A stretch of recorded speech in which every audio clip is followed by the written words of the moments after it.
I'll have to, I'm going to get down the path here that's probably no good. But yeah, so the law does provide a framework for how things are placed on the ballot and how you can structure those. And I think that what comes to mind is some limitations around two issues, one or the other. And I think if you look at what was, not that many, there's some municipalities just make a laundry list. This or that, this or that, this or that. And they like put six or eight things on there. I'm not sure how they square that with the law, but that's what they've done, and it's gone on the ballot and it passes and no one's done anything about it. And so there's at least a precedence there. But there is that section in the statute that talks about how to place things on the ballot. And I'll just have to refer to that and kind of mull that over. And some city and county attorneys got kind of creative about how they structure that ballot language to still be within the framework of the statute, but also asking the variety of questions that they would like to have that binary discussion amongst the public in selecting their. Okay.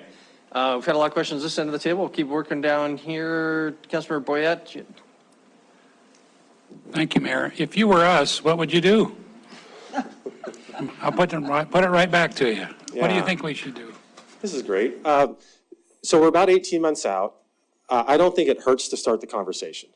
And I think some of it is going to be timing, because there's only so many times that there's so many options for ballots, right? You have a November ballot, which I think you're probably, it doesn't make sense to put there. Now you're looking at a ballot in the primaries in, or school election, one of those two, either May or June of next year, and then another general election, and then you're rolling for in February. So you've got a couple of opportunities. So you could back up and say, if we're really determined to get something on the ballot, I would select which election you want to place it on, and then back up from there and say, do we have the time to adequately engage the public, to have a conversation, to frame out the tweaks that we're interested in rather than, full cell overhaul. Again, this is where you have control of the narrative, and I don't blame you to want to have this conversation. You have control of the narrative right now. Your hands are on the levers, and you can decide what goes on the ballot and what doesn't. If it doesn't pass, which is not, so I'll mention Haver, they've had this issue on their ballot several times, and now it's passed, right? And so so it's just because it doesn't pass the first time doesn't mean you can't try it again. I will say they have a buyer's remorse clause as a side, that once they vote on something, then you've got to keep it for 3 years. I don't know, and I have to think about it, if something's adopted, you have to keep it for 3 years, or even if it fails, I think you have 3 years, you got to wait until you can throw it back on the ballot again. In my non-legal opinion, it doesn't say that you can't put something on the ballot in the primaries and then ask the voters to do a voter review in the next general election. There's nothing that talks about preventing that. Does that make sense, what I just explained? Thank you. So, am I answering your question? I think right now you're in control of the narrative. So you can decide, do we have the time to really start something and get it on the ballot? Or do we want to start the conversation and frame things out? And if there is a study commission, we can turn that over and let them carry the ball to the end. If there isn't, we have the momentum going and we'll continue going through that arc. So I'm not seeing a lot of downside.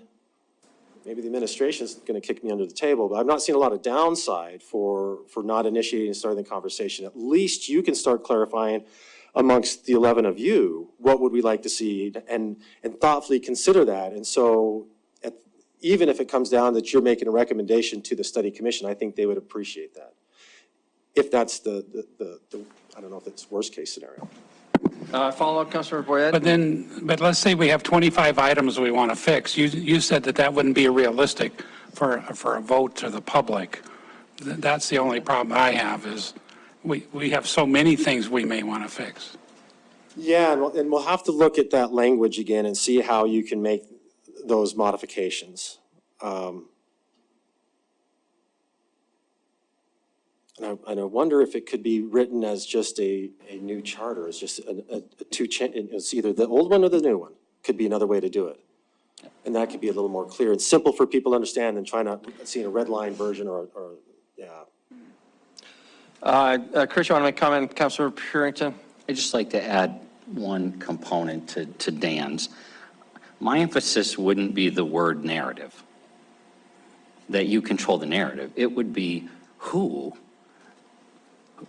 This is the Constitution for the city, to guide the city for the next 50, 70, 100 years, as it has been the last half century.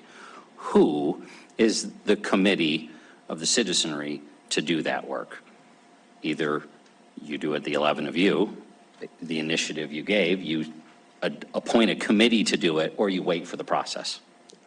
And I think, yes, you could view it very cynically, or what I've seen over the past 20-some years is, as soon as the requirement for the budget piece came in, this went from this really great, generally this really good idea, right? Every decade, the citizens should take a hard look at their local government and decide if it should be reviewed. As soon as we threw money into the equation, we kind of, pretty consistently, the voters just started saying no to what otherwise, I would argue as an administrator, was a good idea, that the citizens legitimately review their form of government and decide how best to continue. So again, I'm being a bit presumptuous, but I think when I've heard of council members who've termed out here, council members I've worked with over the past 20 years in Billings, talked to prior mayors, elected officials, talked to Penny Ronning, who put this on the table, I think the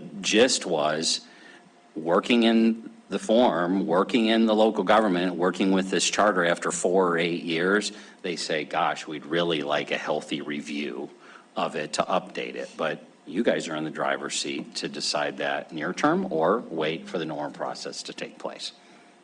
Thanks. Okay, Councilmember Purington, Councilmember Gulick, and we'll follow up with any secondary questions, then Council will try to wrap up next 10 minutes. Okay, so I just want to get the timeline down. So tonight we say, yeah, we want to look at it. We'll go through, we'll either have a committee within the council and we'll bring up some proposals.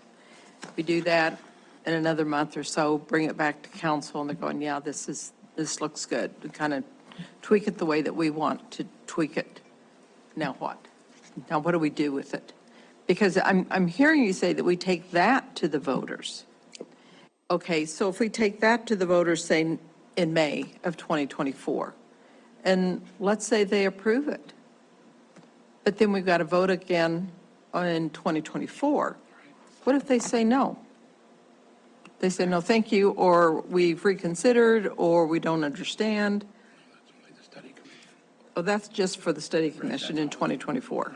So what if they say, yes, we want a study commission, then that's that process that we would have to go through with the study commission. Yeah. So what you've described is if you went through the process, council initiated, placed something on the ballot, it's adopted or approved, then they choose to have, in addition, a study commission, the voter review, constitutionally mandated voter review, that would initiate, and so they could continue that work. They could make additional tweaks. They could unravel whatever you did. So that's still on the table, that could still happen, Okay. which could be a potential risk as well. Well, How big and one, you know, the years that I've been here and it's been on the ballot, you never hear anything about it. So the citizens are just going, no, I don't. And, you know, but also in this discussion, whenever this initiative was brought forward, there were some that were saying we need to shred this charter. And I'm kind of thinking, no, that's not a good idea to shred it. I think it's worked well for the city. Are there tweaks that might need to happen? Sure. But to shred the document, I don't agree with that at all. So, thank you. I would just offer that it probably, I don't know, just off the top of my head, 75% of your charter is the same as most every other charter. There's just a few of those little unique things that are unique to Billings, as West Yellowstone has the unique things to them, and Darby, heaven forbid, they got some pretty unique things. Sorry, yeah. Okay, we'll go down here. I'll just comment. I don't remember what the margin was when it was rejected the last go round in 2014 or 16, but it was substantial. It seemed very unlikely it would pass unless this body really got behind it and pushed for it. Yeah. Councilmember Gulick?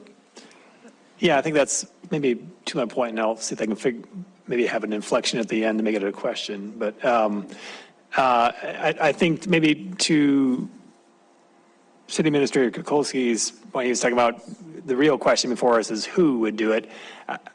I think it still is a really important to have some sort of narrative. I mean, I know as a voter that I think I voted to not open it up the last 2 times because I didn't hear any concerns being brought forward that would seem rational, that seemed dangerous, to open it up. And so it does seem to me that it is important before there is, a February or 2024 vote for that there are issues being brought up. I think that's kind of why we're talking about doing this, and I think we're just trying to figure out how most effectively to do that. But maybe I have questions to you all. Is that kind of what your understanding is as well? Like there isn't really.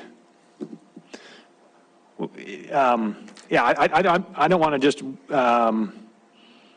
It's not the process I'm interested in. I'm interested in if there are issues that we want to bring forward to the, so that we have a process to not making sense anymore. I think we need to do this. So my concluding remarks. Okay. Councilor Renese. Thank you, Mayor. And I think we need to look at this too. I voted for it last time and I still support it, but I'm sorry I'm getting a little confused on this, Dan, because Mayor, you brought up there's 3 ways to do it. Dan, we heard you, but we have to do it at least one way. Regardless of what ways we do, we have to do it the one way in 2024. I think you mentioned February. I don't know if that's a particular month or not, or if it's just the year of 2024, that it has to go to the voters regardless. But so I'm questioning, Mayor, with the other 2 ways. One way is that we have to go in 2024. What were the other 2 ways to change it? This is, there's 3 ways to put an amendment of our charter before the voters. One is if the voters initiate it by petition. Mm-hmm. 2 is if we initiate it by an ordinance. And 3, a study commission is created and they initiate it. Okay, but the threshold on that last one is the voters have to vote whether to create the study commission. And so it's not quite correct to say we've got to do this in 2024. It's just whether in 2024 we cross the threshold of creating, or the voters decide they want to create the study commission. So if I understand that correctly, what you're saying, if we as the council go ahead and put to the voters a new charter, then we don't have to do that. We don't have to do it in 2024. Well, there would still have to be the vote. Okay. There still have to be the vote. They would probably turn it down, but we would, I don't want to say shortcut, but we don't have to wait if we wanted to initiate some degree of changes. We could just put them before the voters. Okay. All right. With that in mind, so because that means that we as a council, I think that we've talked, we want to have a council committee or of some sort to put together to talk about some of these things. And that could be a citizen group as well. But right. Yeah. Citizens and council, some type of group together before this question of the commission, so we understand what the issues are and some of the problems that we want to change. What's the bare minimum last time you can actually I want to know where we have to back into this. If we have to ask the question in 2024, do you want to have a commission? And hopefully we can work together to have this problem solved before we have to answer that question, so that they say no. When do we have to ask that? When does that question have to go before the voters? And then how much time before that does the council actually have to put that on a resolution? Because I think you said we have to pick the amount and the number of people. Is that correct? Yeah. So that means the council has to be involved in some way to put that resolution on the ballot for the question. So what's the last drop deadline for the council to put that on the ballot or have to address that issue? So if it's council initiated, right, independent of the constitutional requirement, if it's council initiated, it just needs to be placed on a ballot. So you do that by ordinance, you pass an ordinance placing some initiative on a ballot at some election, or you could even call it a special election if you wanted to. The voter review process that's constitutionally mandated, sometime in February, you have to pass the resolution placing on the ballot in the primary election in June of 2024. Okay, so February is the drop deadline for the council to approve a resolution for this, Yeah. whether or not we want to hear the commission. Okay, so we would want to have our, if we're going to review this, we'd want to have our work done prior to that time. Yeah. Okay, thank you. And if you'll have to back up and say, when's the next available election? We'd want to place something on there, which may be the general election of November of 23. Right, yeah, thank So you. it gives you about a year. Okay.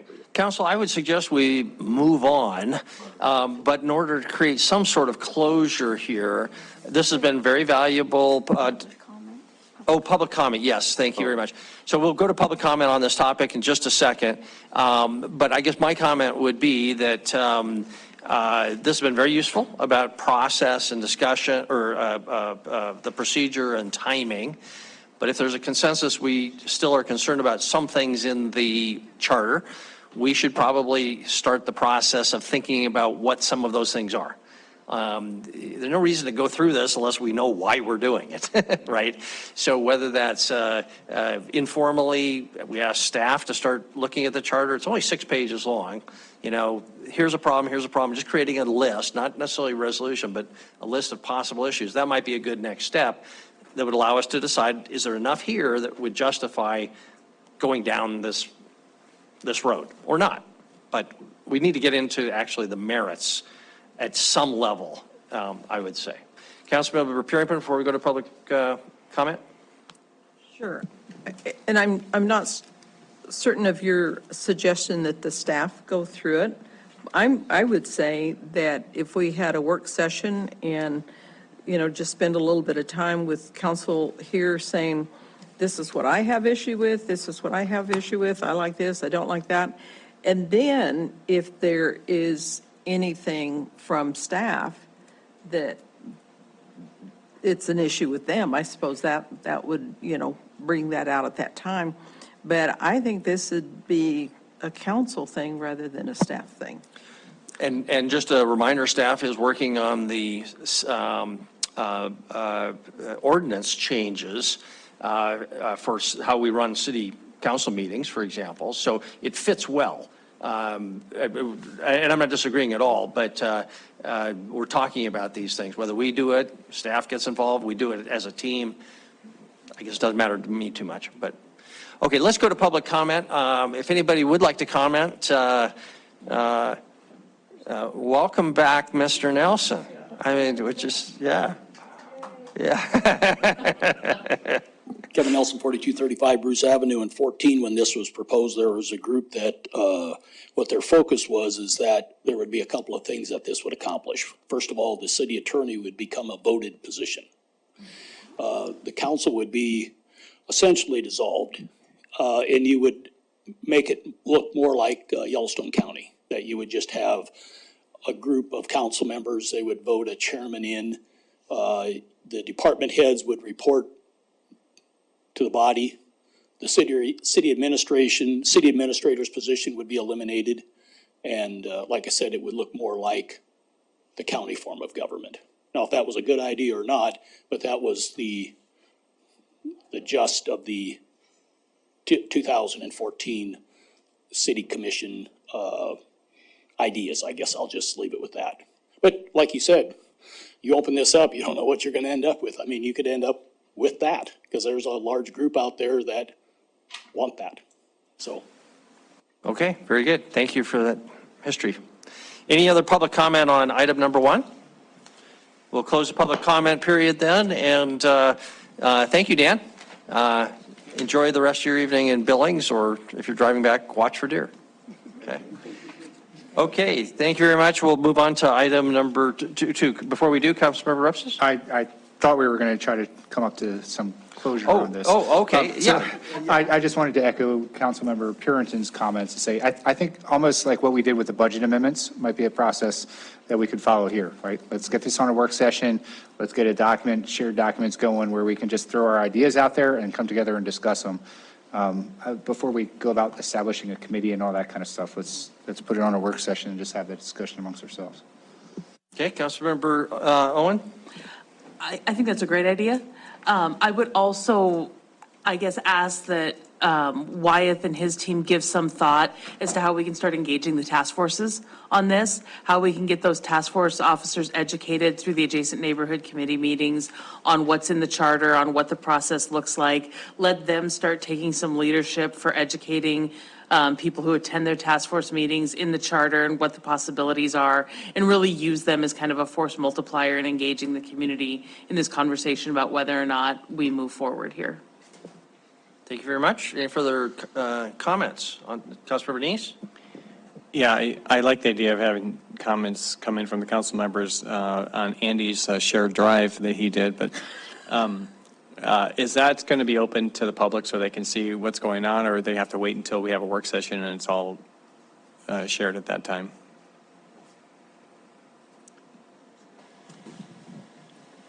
I guess that would be up to us. Typically, it would not be. I mean, people would see what they see at a meeting, but not necessarily the necessarily all the sausage making. Any other, Chris, you wanted to? The other piece I'll just add is a resource for you. So the National Civic League, since 1900, has been producing a model city charter. Its most recent adoption, updated, was 2020. So that was the foundation we used when we drafted the first charter in Bozeman, was we used this model charter as a foundation. And you'll find that it provides, I think, a thoughtful, very high level set of critical issues. It points out just on its website, anybody can go there. I just logged in and then I was able to get a copy of the latest version. And in this latest version, try not to jump to assumptions, I'm just going to read headlines to you. So they say the changes of focus in this latest version included subjects of equity as far as community engagement, or actually the second one was public engagement. The third category is election. The fourth category is city managers. And the fifth category is city attorneys. And deals directly with what I've seen in my career over the last decade, which is a lot of confusion about what the city attorney's role is, as not being my attorney, not being your attorney, but being the city's attorney as organization. So I just emphasize that, not that last point, but this is an organization, National Civic League, who's looked at this issue, has been doing it for over a century, and I think is a good place, frankly, to start, rather than only looking at our charter and saying, well, what is my experience? Because I think you may find there's a lot of things in there that give you some broader perspective about what should a model charter have in it or not. And it is up to each community to, at the end of the day, determine what's right for it. But so I'll push that. Actually, I won't push it. You can, I just literally Googled model city charter, and there it is at the National Civic League's website. And all I had to do is put in my name and an email address, and within seconds I had access to that model. And they thanked me for my interest in seeing what the model charter looks like. So that's a good resource for you. And then I guess we'll be looking for a work session to plug this into, anticipating that this is important, but it's not like it's something we're trying to get done in the next 90 days. This is a long-term play, I think, ultimately for the organization and the community. Thank you. Okay, very good. Councilor Puritan? Well, just a question. Dan, are you familiar with this organization and their charters, how they do their work? I am not, so I'm very interested. I've been looking at charters from various places, but not that. And we've had some discussions with other city attorneys around the state recently that have been working under the charter form of government. And there's just some language that's common in all the charters that is becoming more problematic for them as they're trying to interpret and understand what that means. And so we've been thinking about how do we restructure some of that common language we find to bring clarity for the attorneys as they're trying to interpret that, as to giving what's your power, what's the relationship with the executive branch. And so those are some of the things we've been looking at. But I'm very interested in this, so we'll continue going down that rabbit hole. So are there other groups, that leagues or whatever, that we can look at? I'm not sure if the National League has a model. I would imagine they would probably have something, but Not that I've seen, but that doesn't mean there aren't others out there. When this will potentially be the third time we've drafted a charter in Kalispell, we drafted one in Bozeman, and this was a resource that we found as a guide. Again, you'll see when you get in there, there's a lot of multiple choice. It's not, here's the 6-page charter you need to adopt. It gets into subjects that you would want as a foundational constitutional document for operating a city. Okay, very good. All right. if I may, one of those Sure. things might be the election process, right? Whether you want to have at-large, by districts, there's a variety, and so you can pick and choose. Should we have partisan or nonpartisan elections? And those are great to have the debates, the value in one way or the other, and having the community engage in that discussion would be very helpful for them to say, yeah, we think this way would be better than the alternatives for where we are today. Okay, thank you very much. That then concludes item number 1. Move to item number 2. Scott, you're up. Chris, do you have anything in the way of an introduction before we turn it over to Scott? We'll turn it over to Scott. Okay, please. Scott, the only thing I'm going to ask is, it's 5 after 7. As you know, we'd like to be done for a break at 7:30. So do you anticipate any problems with your presentation? How long do you expect your presentation? Can we get this item done before a break? 10 minutes. Very good. Off to the races. Go. All right. Thank you, Mayor and Council. I'm here tonight with Rusty Logan, our transit manager, to talk to you all about our fiscal year 2023 work program. This is a program that we do every year. We update this, and it's basically a staff budget. So keep that in mind as we go through. This is not a project per se. Budget and that brick or mortar stuff. This is staff budget. This is planning studies. This is a variety of stuff that Rusty will hit on as well. Okay. So we'll go from there. I guess a little bit of history as we talk about this. This is we are talking the Metropolitan Planning Organization language. We have been established in MPO. We were established many years ago, and I'm sure Kevin's going to fix that that information bubble thing. As I mentioned, this is we adopt this annually. It goes through our transportation planning process, which means basically we started our technical advisory committee, and then it goes to our governing bodies, which include the planning board, county commission, city council, and the Department of Transportation. Cameras. Oh, I've got this.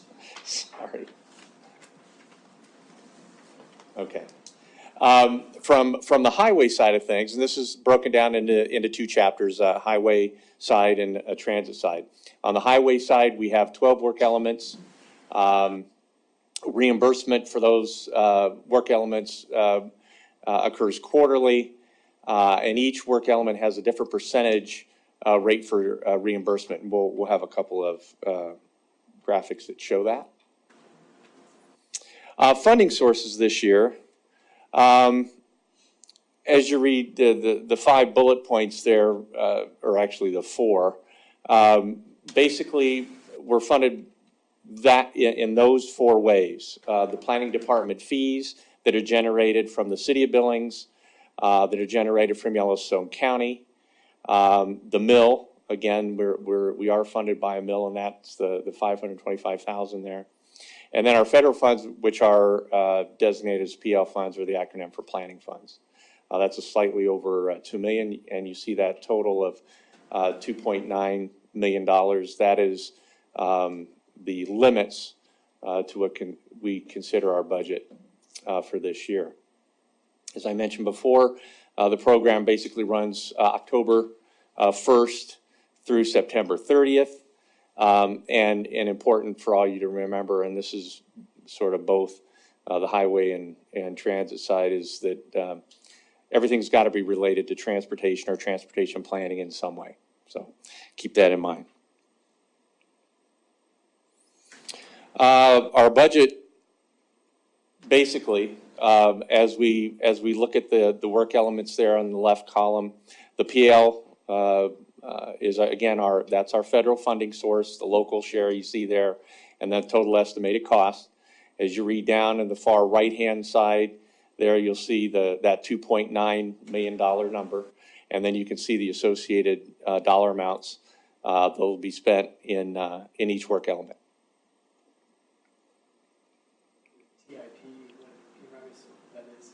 That's our transportation improvement program. That is more or less the brick and mortar companion to this document.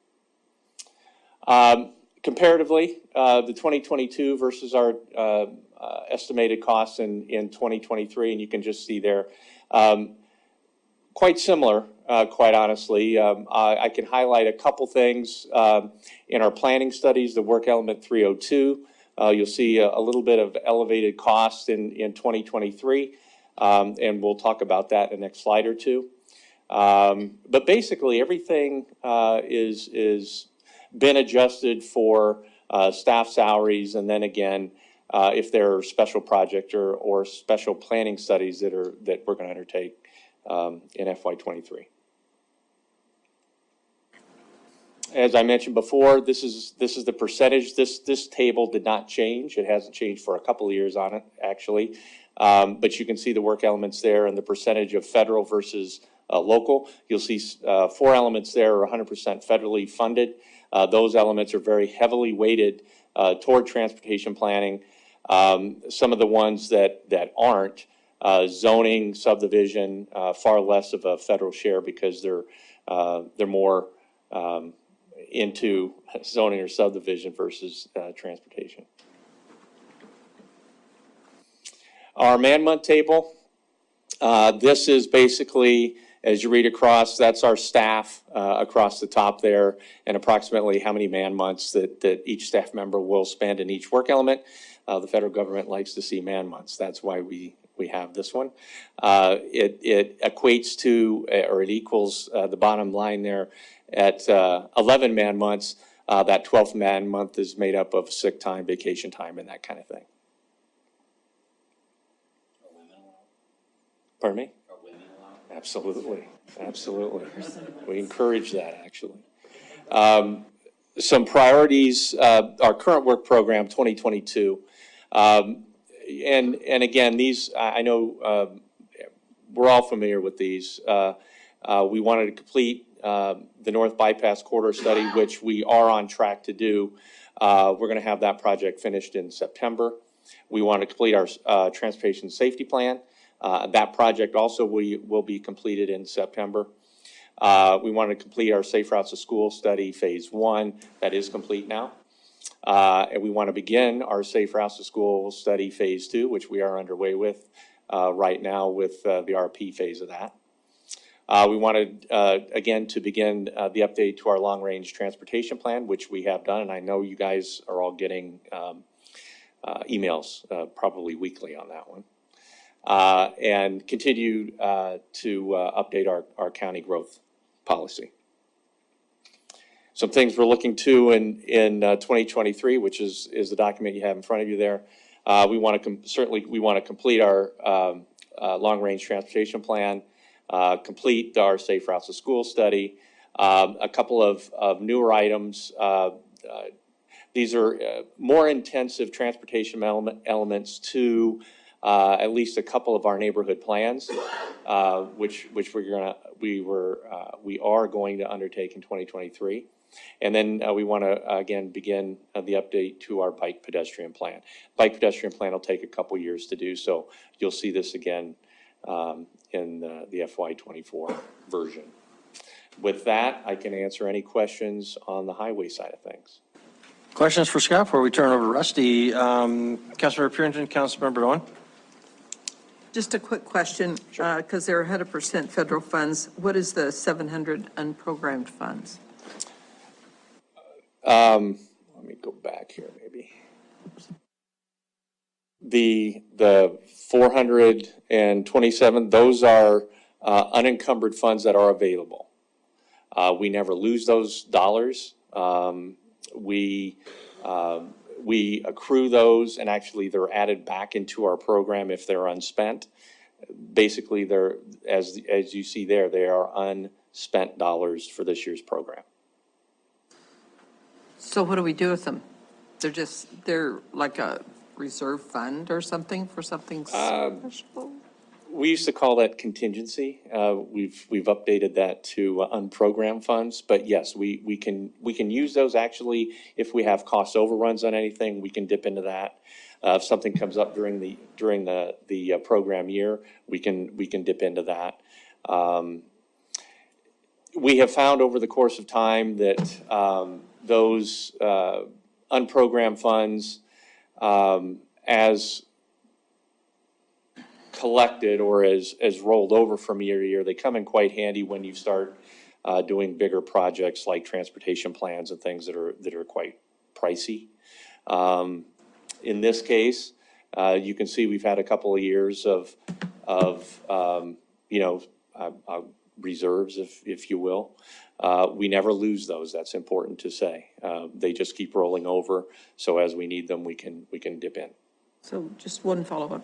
So are you saying now we have almost $1 million in that, or is that those were spent? I mean, I guess I'd have to look back at the budget book to see were those spent, and now we're going to get 427?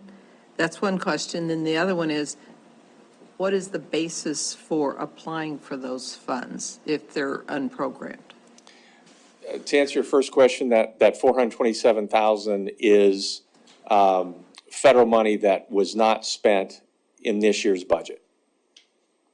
So we keep accruing though, that $427,000 that never goes away. But if I could clarify, I heard the question, do we in essence have almost $1 million? Do we have nearly 900,000 because last year at 435 and this year we have 427? I think the answer is no. Yes. We estimate 427 at the end of the 2023 estimated budget year. That's correct. And then how do you apply for those funds? If we had, I guess, projects that would come in that would, I guess, need more of a federal match, then we would dip into those and use those. Where we've run into issues in the past is the unprogrammed funds that we have locally never equate to enough to match all the federal money that we have. So if I go back one more here, you'll see here in FY23, this program that we're talking about, we have $39,000 in unprogrammed local funding. So in essence, and and then when you add those two together, that's how you end up with that 427. So we have a good, healthy budget with a good, healthy reserve, I would say at this point. Councilor Roy? Thank you, Mayor. I would like to ask this question in two parts, if that's all right, so it doesn't become too complicated. Scott, I want to talk about the Safe Routes to School studies. We've heard here during public comment now 2 council meetings in a row, concerns from neighbors in a particular area in the Heights. And one of the issues that has come up is safety concerns along the Kiwanis Trail, which is identified as one of the safe routes to schools for Bitterroot and for Medicine Crow as well. But when I saw the Safe Route to School study, I don't recall any significant discussion of public safety in there. It seems to be mostly traffic safety, so avoiding incursions, safe crosswalks, those sorts of things. As you look now at phase 2 of Safe Routes to Schools, can we see a little bit more public safety brought in there, identifying areas that might maybe not be might have a public safety concern rather than just a traffic safety concern? Well, as you remember, this second phase, we're going to be looking at the Middle schools. The middle schools. We're going to add in the high schools. Yep. And then all the schools that are sort of out of the city Right. school district too. Yeah, I think there's no reason why we can't do that. Perfect. We're writing the RFP now, so we can certainly tweak that to maybe reflect some of that. That would be great. Yeah. And then sort of on a related note, the second part is during the budget debates, council adopted an amendment to fund and encourage more adoption of SEPTED principles throughout the community. And it seems like in some of these planning documents, that's really a great place to begin reflecting that policy priority in the community. So I'm wondering if you've thought about that, what we or Chris can do to help see some of these studies start to reflect those SEPTED concepts. Where kind of are we in adopting that as a part of our planning process? Again, those things I think we can moving forward, especially with the school route. I think those are very fair game. Yeah, yeah. Thank you very much. Anything else before we go to Rusty? Councilmember Neese? Thank you, Mayor. Did you, in the report, did you say the traffic counts were done for the year? Is that correct? Were they done throughout the whole city? Correct, yeah. And are those accessible to the public to view? Absolutely. Okay, where would they go to get those? You can go to our website, or they certainly could call the office, so we can fax them, mail them. We've got maps available. Any way they want to receive them, we can get it to them. Okay, and it's just traffic counts? It's not? We have traffic counts. We have bike trail counts. Okay. We have bike counts on the road, on our bike lanes. We pretty much cover the gamut at those. Okay, thank you, because earlier in the evening, we heard some people complaining about a certain section of the road off, I think, Rimrock and 62nd. And so those are the kind of areas that if we can take a look at those traffic counts to see if there's some issues there that. Yeah, traffic counts for sure. We may not have any bike counts that far out, but if I know we have bike counts on Rimrock because there's the bike path there. Okay, Marin, one more question about the studies. It looks like we do a lot of different studies, and you are completing some, like the Safe Routes to School and things like that. But once those are done, are we measuring the success of what those studies are showing that we should be doing? Are we measuring anything as far as what's being implemented in those studies? Yeah, the studies that we produce, they have to be transportation related. So that information goes directly to our Public Works Department, both city and county, helps them make decisions on the projects that they put together. Things like the Safe Routes to School Phase 1, I know the Public Works Department is looking at completing the list. The big reason, another reason is that as these studies are done, and we use federal money to do a lot, virtually all of them, it becomes easier for us to grant write for these because you have to have the idea in a plan or in a document. We can always call back on or call on the variety of studies that we've done, and they become incredibly helpful as we move forward, with all the grants that we're writing. And in this day and age with the money that is available, it seems to be all sort of grant related, stuff. So we really hope to dovetail on that and really, help the community out by bringing in grant money. Thank you.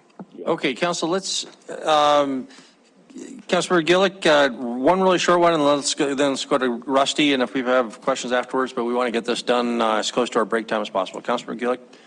Yeah, thank you, Mayor. Just following up on Councilmember Neese's question. I mean, it seems to me that when you start a plan, you don't necessarily know what the answers might be, and maybe you need to go through the exercise of putting together the plan, and you want to give the council or other funding sources options as well. And so things that are planned, is it fair to say that things that are planned, we don't necessarily know that they're going to be funded ahead of time? That's why we do the plan in the first place. Is that fair? I think that's fair to say. Okay, Rusty, all yours.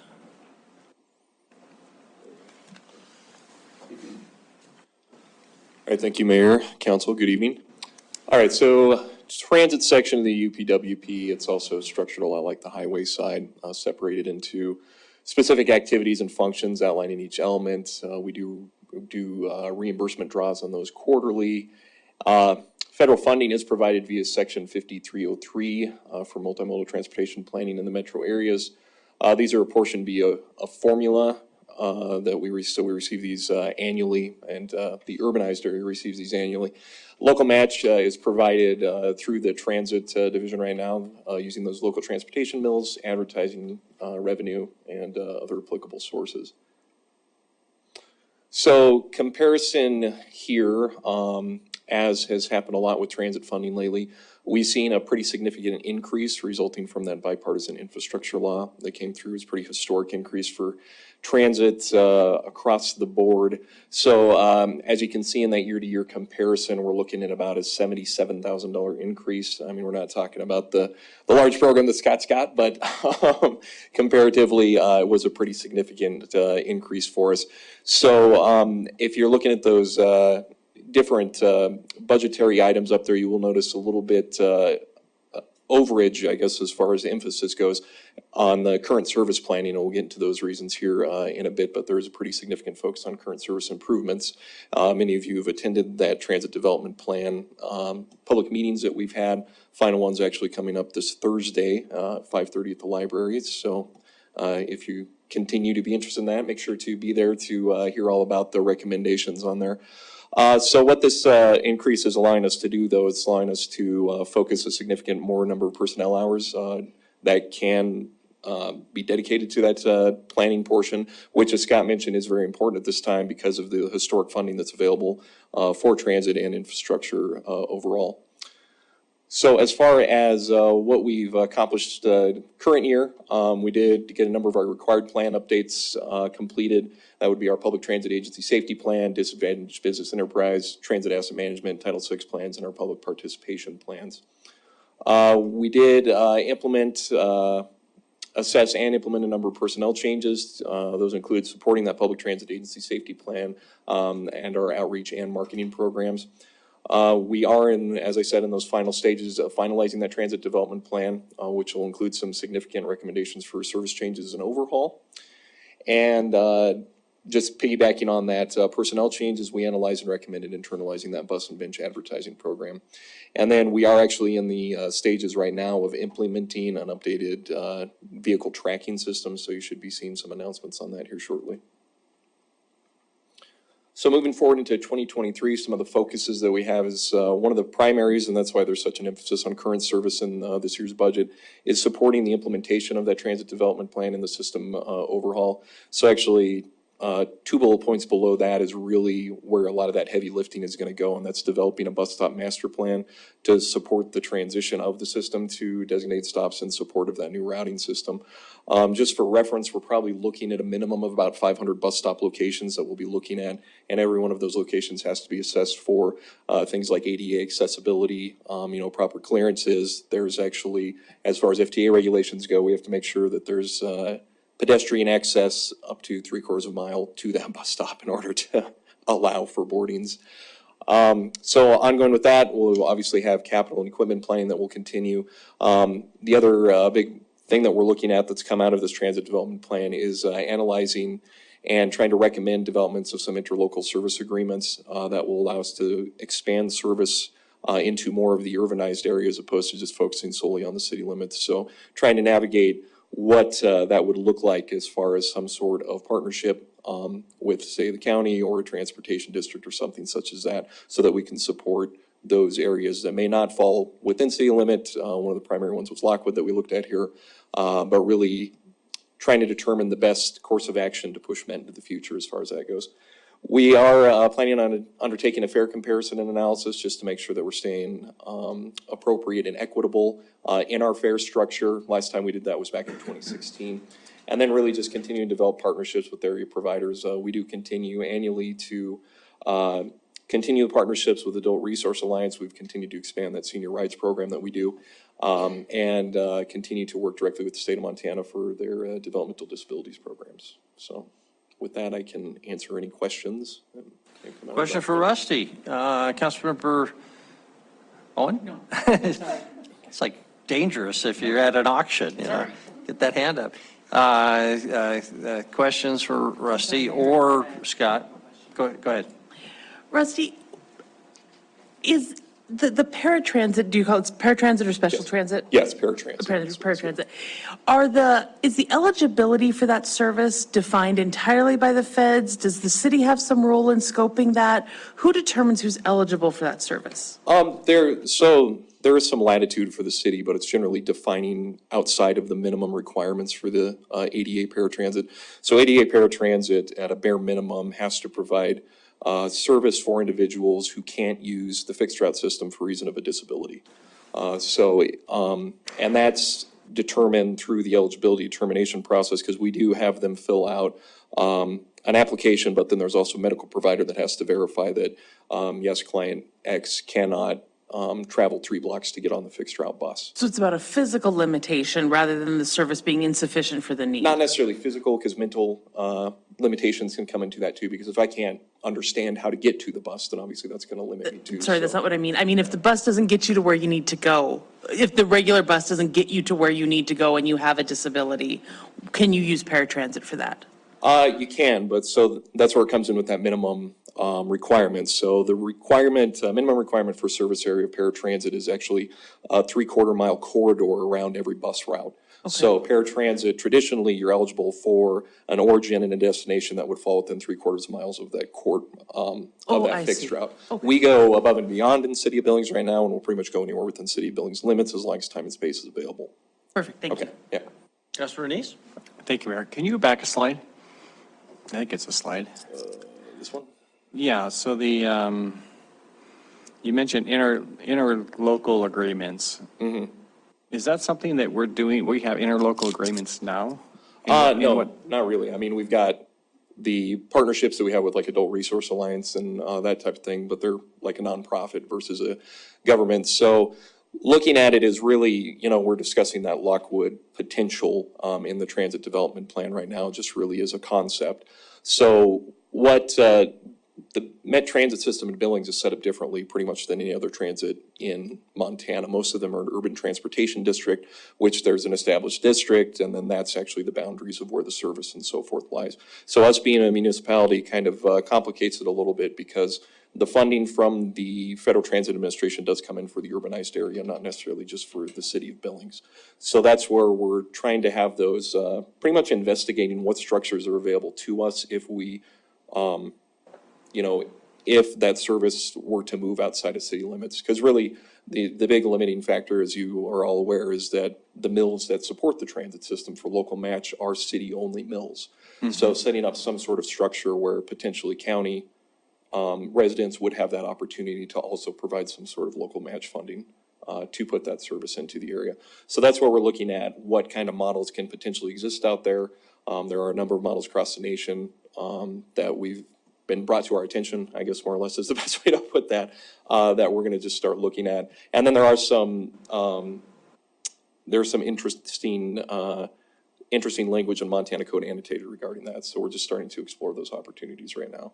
Okay, because that does concern me that if that's a new thing we're looking into. I'm not so sure. I'm not so sure. I think I want to expand our city services further into the county, and that's when I look at that. That's what it appears to be we're looking to do. And yes, we may get some participation from Lockwood. Maybe there'll be a levy out there that they pass, but by and far the city residents bear the largest cost of that, and that's where I think the benefit of being the member of the city, being annexed in the city is that's the benefit. They're also going to get transportation. And so I'm hoping that as this gets reviewed and analyzed, we're not giving away our services. Oh, no, absolutely. And that's why it's important for us to look at that, because it does keep getting brought up again and again. So we at least want to have I guess an answer to the question is more or less what it is. So that it's like, well, that's possible, but of course it would come before council and so forth. And these are the options that staff has looked at and determined are feasible, which may not be exhaustive, but at least it provides the answer to what would it take to make that happen. Thank you. Okay, thank you. Councilor Trickey? Thank you, Mr. Mayor. Advertising, can you give us a quick update on where we are with the advertising projects? Yeah, and so also, is it integrated into the master bus stop plan? It will be integrated into it, because that's one that we're going to be undertaking in the coming year as far as that master bus stop plan, because that'll assess not just what's the base requirements of that stop, but then also help us put together a model that determines what amenities would be placed at that stop, whether it's just a sign, whether it's a sign in a bench or a sign in a shelter, and those types of things. But as far as the advertising program goes, it was a little bit of a learning experience, I guess, getting the start on that. Development of those agreements and so forth with the various advertisers. So as far as that goes, we've gotten the majority of the contracts back. We've actually received about 30, I want to say last update was about 35,000 in payments on that program thus far. We've invoiced for roughly 55, and that's really just from that short 4-month period that we've actually had it from April through July. So it's really starting to take off. We've had a lot of interest from the community, so we have a lot of spots where individuals are reaching out to us. As far as that program goes, we should be publishing our RFP for the actual creative portions of those here within the next couple weeks. So yeah, so it's moving along. Okay, thank you. Anything else for Rusty or Scott before we go to public comment? One more thing, Mayor, before we get Scott? too far here. Just a reminder, no PCC tomorrow. That's the usual date, I should say. We've moved that for this review process to August 30th. So you can see the review dates there. We were in TAC last month. Planning Board got to review the document last week and we'll make a recommendation next week. Same with the commission. We talked to them today at the discussion. They'll make a recommendation next week as well. It'll be on your agenda next week as well. And then we'll hit PCC and the feds will approve this. Feds and MDT actually approve this by the end of September. Okay, thank you very much. We'll open up for public comment then on item number 2. The work plan, is there any public comment on item number 2? Any public comment? No one is coming forward, so we will conclude public comment period and any further discussion on this item. Don't see any, so council will take a break at 7:34. Let's try to come back as close to 7:40 as possible.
about 10 years before I started working totally corporate. There was like 10 years for all of my.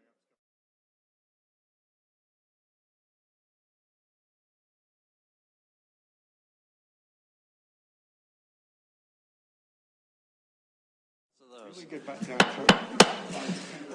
Okay, welcome back, everybody. Our third item on our regular agenda is our real estate, real property initiative update. Chris, we'll turn it over to you to tell us a little bit about that initiative and where we're at with looking for underutilized property in our community. Chris. Mayor and council, so we're just pulling up the map.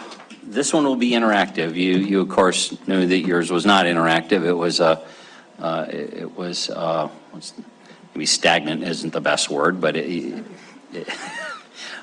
static document, and we're going to pull up the interactive one through our geographical information system. So a lot of good work. Andy has done a fantastic job, as is Jeff and our GIS team, of pulling this together. And the intent tonight is not to give you, this isn't done. This is just a progress report. As we've been doing other things, we've been also making some progress here.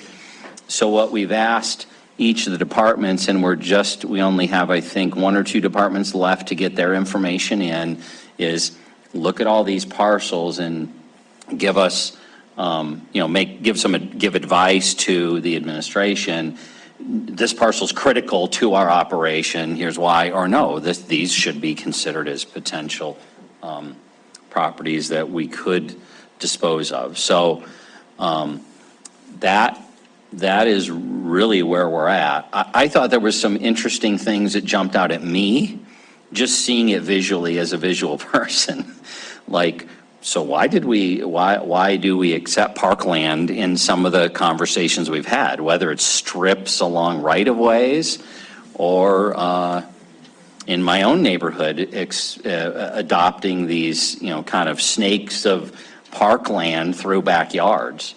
And I think as we get into our subdivision regulations and other things, they should just highlight conversations. There's one of the best examples right there.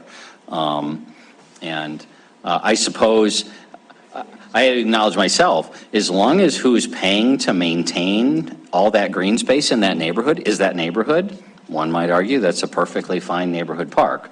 But if the general community is paying for the maintenance of that green space, that's a different subject, but it argues as to just how accessible is that for the general public.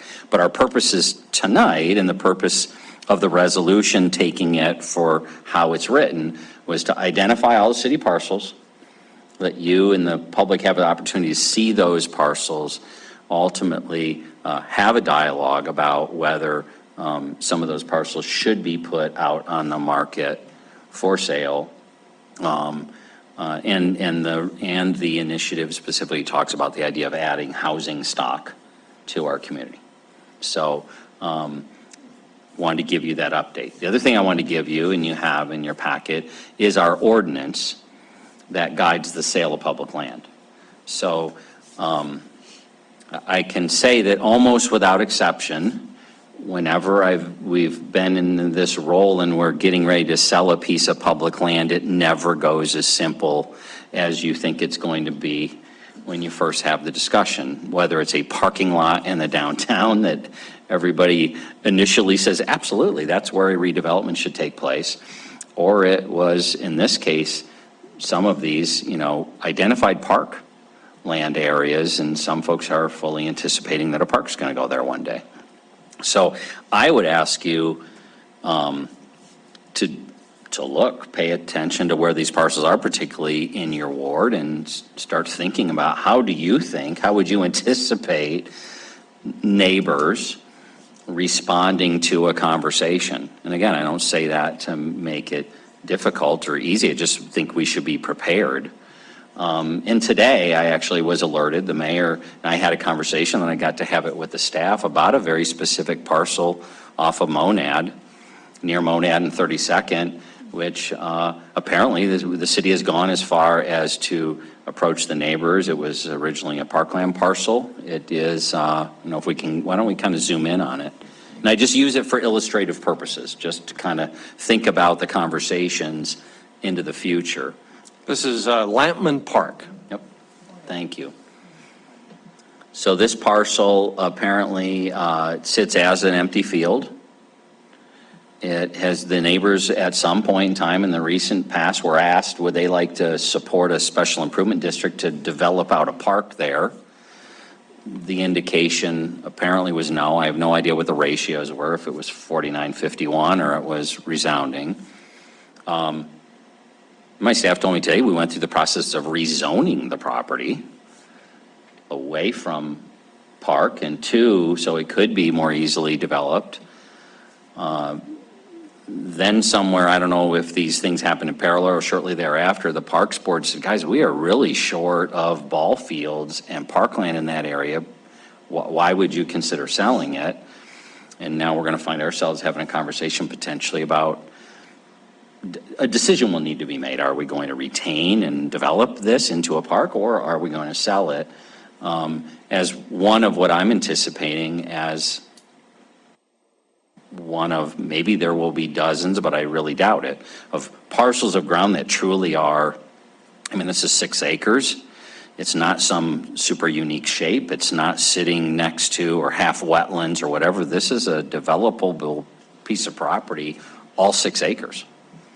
So I would be thinking about, and it's not that hard to anticipate what are going to be the public conversations you've got to have and the pros and cons about the sale, the use, and then even a complexity that I think enters into Lampman Park is Centennial Park. Is Centennial Park close enough or not close enough to where the proceeds from a sale would be invested in to enhance parkland in the area? So I think it maybe is a good illustrative one to kind of walk through and be thinking about.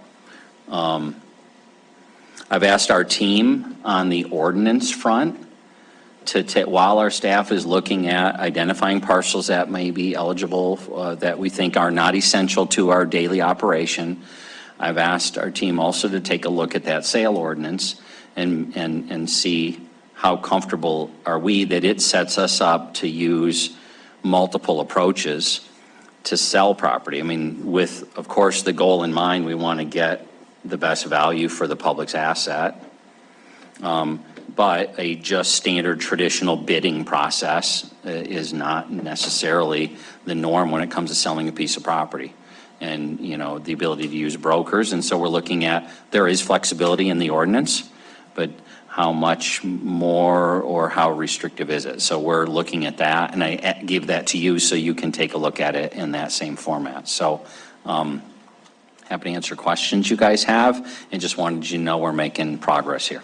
Okay, Chris, before we turn over for questions, can you just kind of clarify for us then what the next step would be from staff's perspective? Will you be coming back with a list of, call it 5 properties that nobody on staff thinks that they need to keep?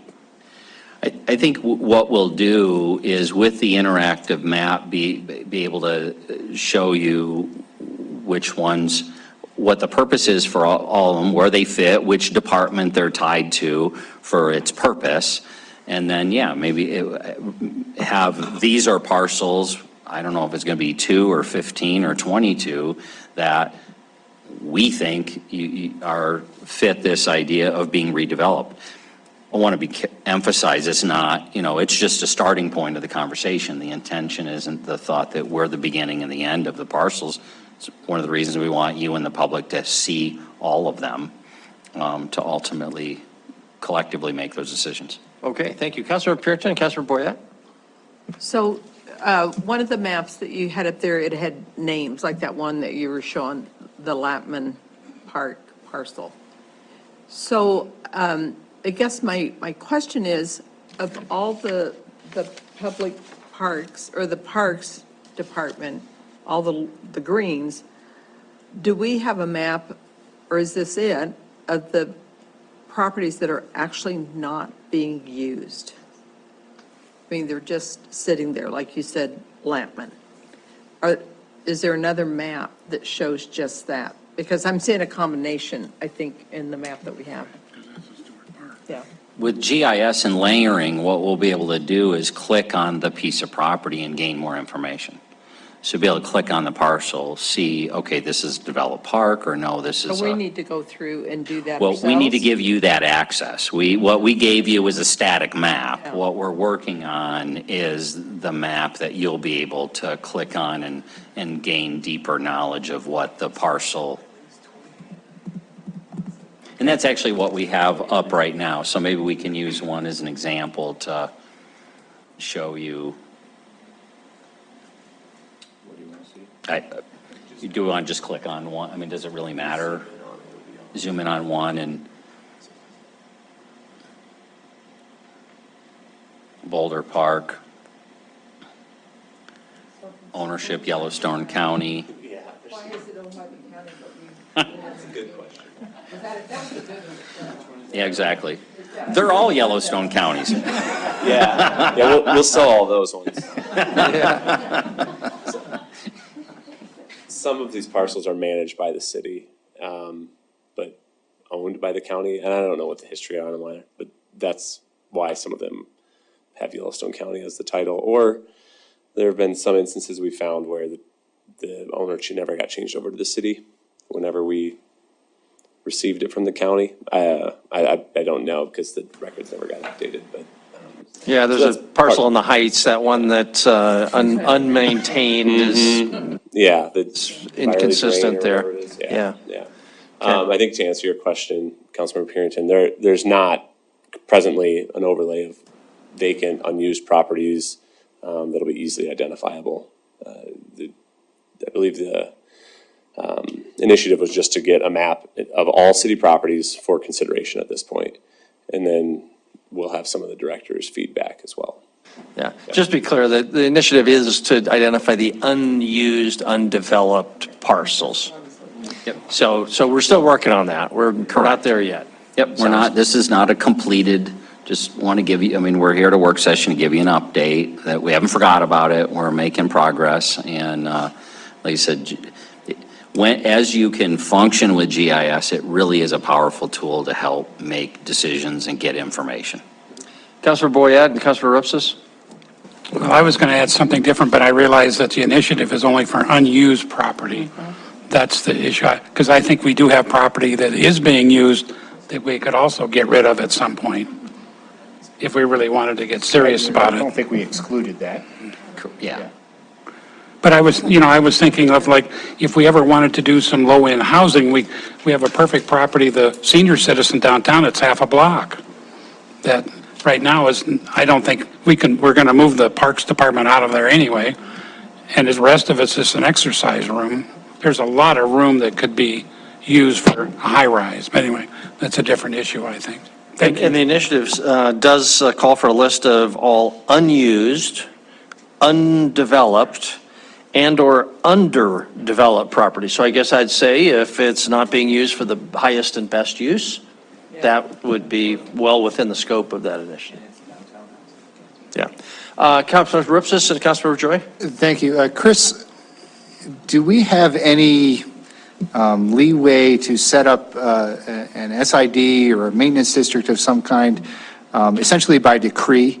So thinking about some of these unused or horrible little parkland strips that are actually never going to be developed by the city, that shouldn't have been given to the city in the first place, that are essentially actually being used by the property owners right along there because they're just extensions of their property, but we can't necessarily force them to take the property.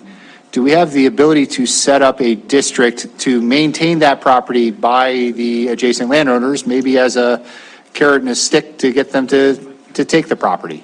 That might be more acceptable to them than paying for a maintenance district. Sure. So Gina, please don't hesitate to weigh in here. We're sharing mics because mine's giving me a bunch of feedback.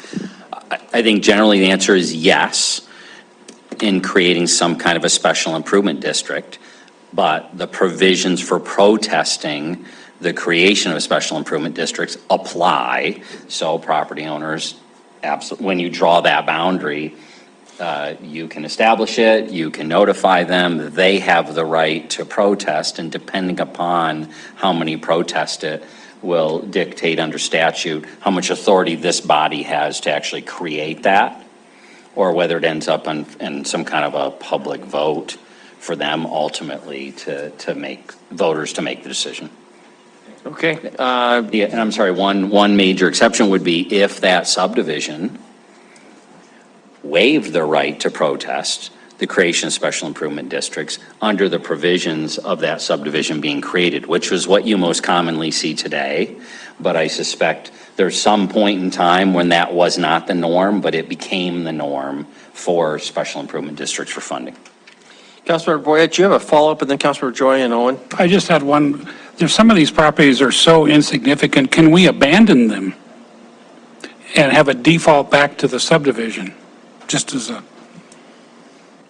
That's a Gina question. And I don't know the answer to that, just right off the top. I'm sorry, I'll have to I'll look it up though for you. Councilmember Joy. Thank you, Mayor and Council. I think this question is for City Attorney Dull.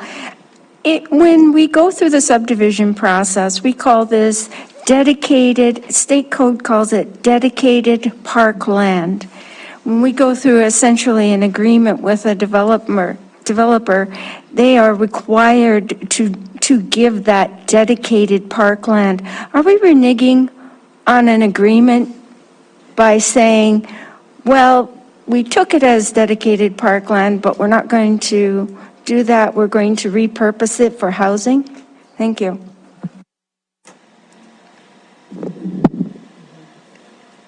City code does allow council to transfer, sell, otherwise dispose of property that it owns, regardless of whether it's parkland or not. So you do have the authority to do that, even if it has been dedicated. Thank you, Councilmember Owen, and Councilmember Neese, and Shaw. Chris, I just want to make sure I understand what's coming next from you. I think it's great to hear from the staff which parcels they say, you know what, these are superfluous. But I also would like to not have that be the only information we get back. Because I think there's a difference between land, particularly parkland, but not just parkland, that is held but not developed. Yet we have a master plan or we have something in the CIP. We clearly have some artifacts that we're going to use it versus land that we're holding just because we think it's probably a good idea, with no plan, nothing in the CIP, nothing tangible that indicates we're going to use it. I think Lampman's in that latter category, by the way. So I don't want it to just be things that people are willing to give up. Yeah. I'd like to see everything and understand a little bit, where are they in the process of being used, so that we can kind of make some decisions about that. Thank you. Thank you, Councilmember Neese, and then Shaw. Thank you, Mayor. And I think one of the things that I'm concerned about is Denise kind of brought up, is people expected parks to be built and used there someday or another. But then if that's not going to be a park, if we sell it, I mean, where is this money going to go to? I sure don't want to go to the general fund. I'm hoping to go to, or be allocated to one of the regional parks of some sort, so that at least those neighbors in that area who are maybe not getting their neighborhood park are actually going to get some more added value to their regional park. I would hope that would go, be utilized within that. Does that seem appropriate as far as what other council members think, how they would see those funds going? Yes. Thank you. I mean, feel free to disagree, but that seems like common sense to me. Councilmember Shaw? Thank you. This is also just a note for when this comes back to us. A piece that I would really like to see is I'm looking at my neighborhood, and it's almost impossible to see on this map because the parcels are so small, but there's a number of kind of tiny little triangle parks that are an odd shape and size, are probably not large enough to put a house on or a business on, and so just exist as they are. So I'm curious about when this comes back to us, if we can also get some recommendations on anything that might need to be changed with zoning or other requirements to allow development on some of those really tiny pieces of property. If we can get that information back to you, I think that that would be very helpful. I'm looking specifically at North 32nd, kind of up by, by Pioneer Park. They're so small, it's hard to even see on the map we have. But they could be used for something, I think. And I would hate to see us discount those tiny pieces because we say, well, our regulations prohibit any kind of development on it, so we'll just leave it as it is. I would like to know what those barriers would be. Thank you very much. Councilmember Purington? And I think, Kendra, some of those are those triangle, sort of because of the way the streets are arranged in that area. And sometimes they do cause issues with traffic.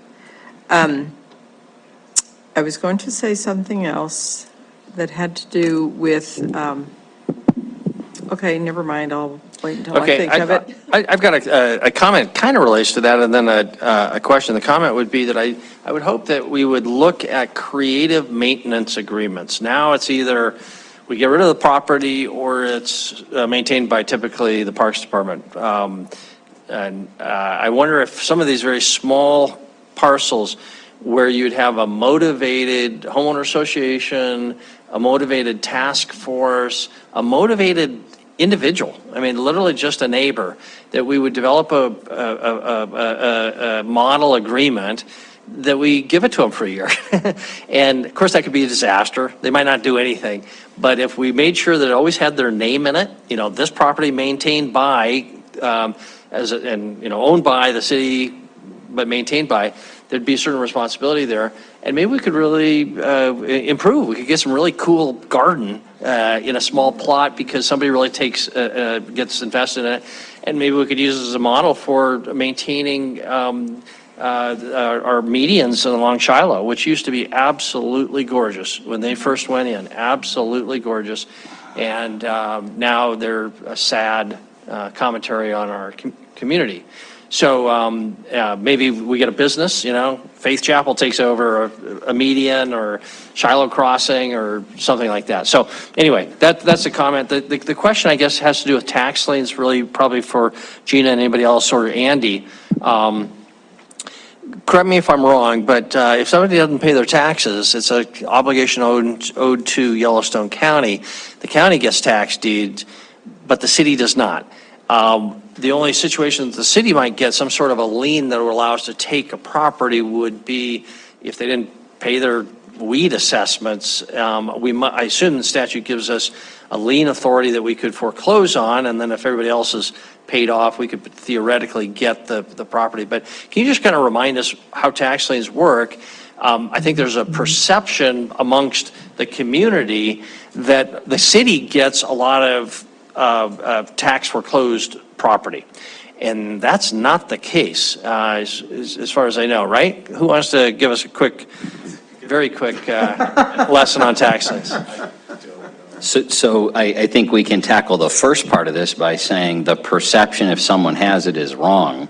In 23 years in Montana, I can't recall getting a tax lien parcel handed over to the local government. Thankfully, our property is valued high enough to that's not what people generally let happen, even if they are on hard times or whatnot. So we can look into that project, but it is not a regular thing that we find ourselves taking title to anything along those regards. Okay.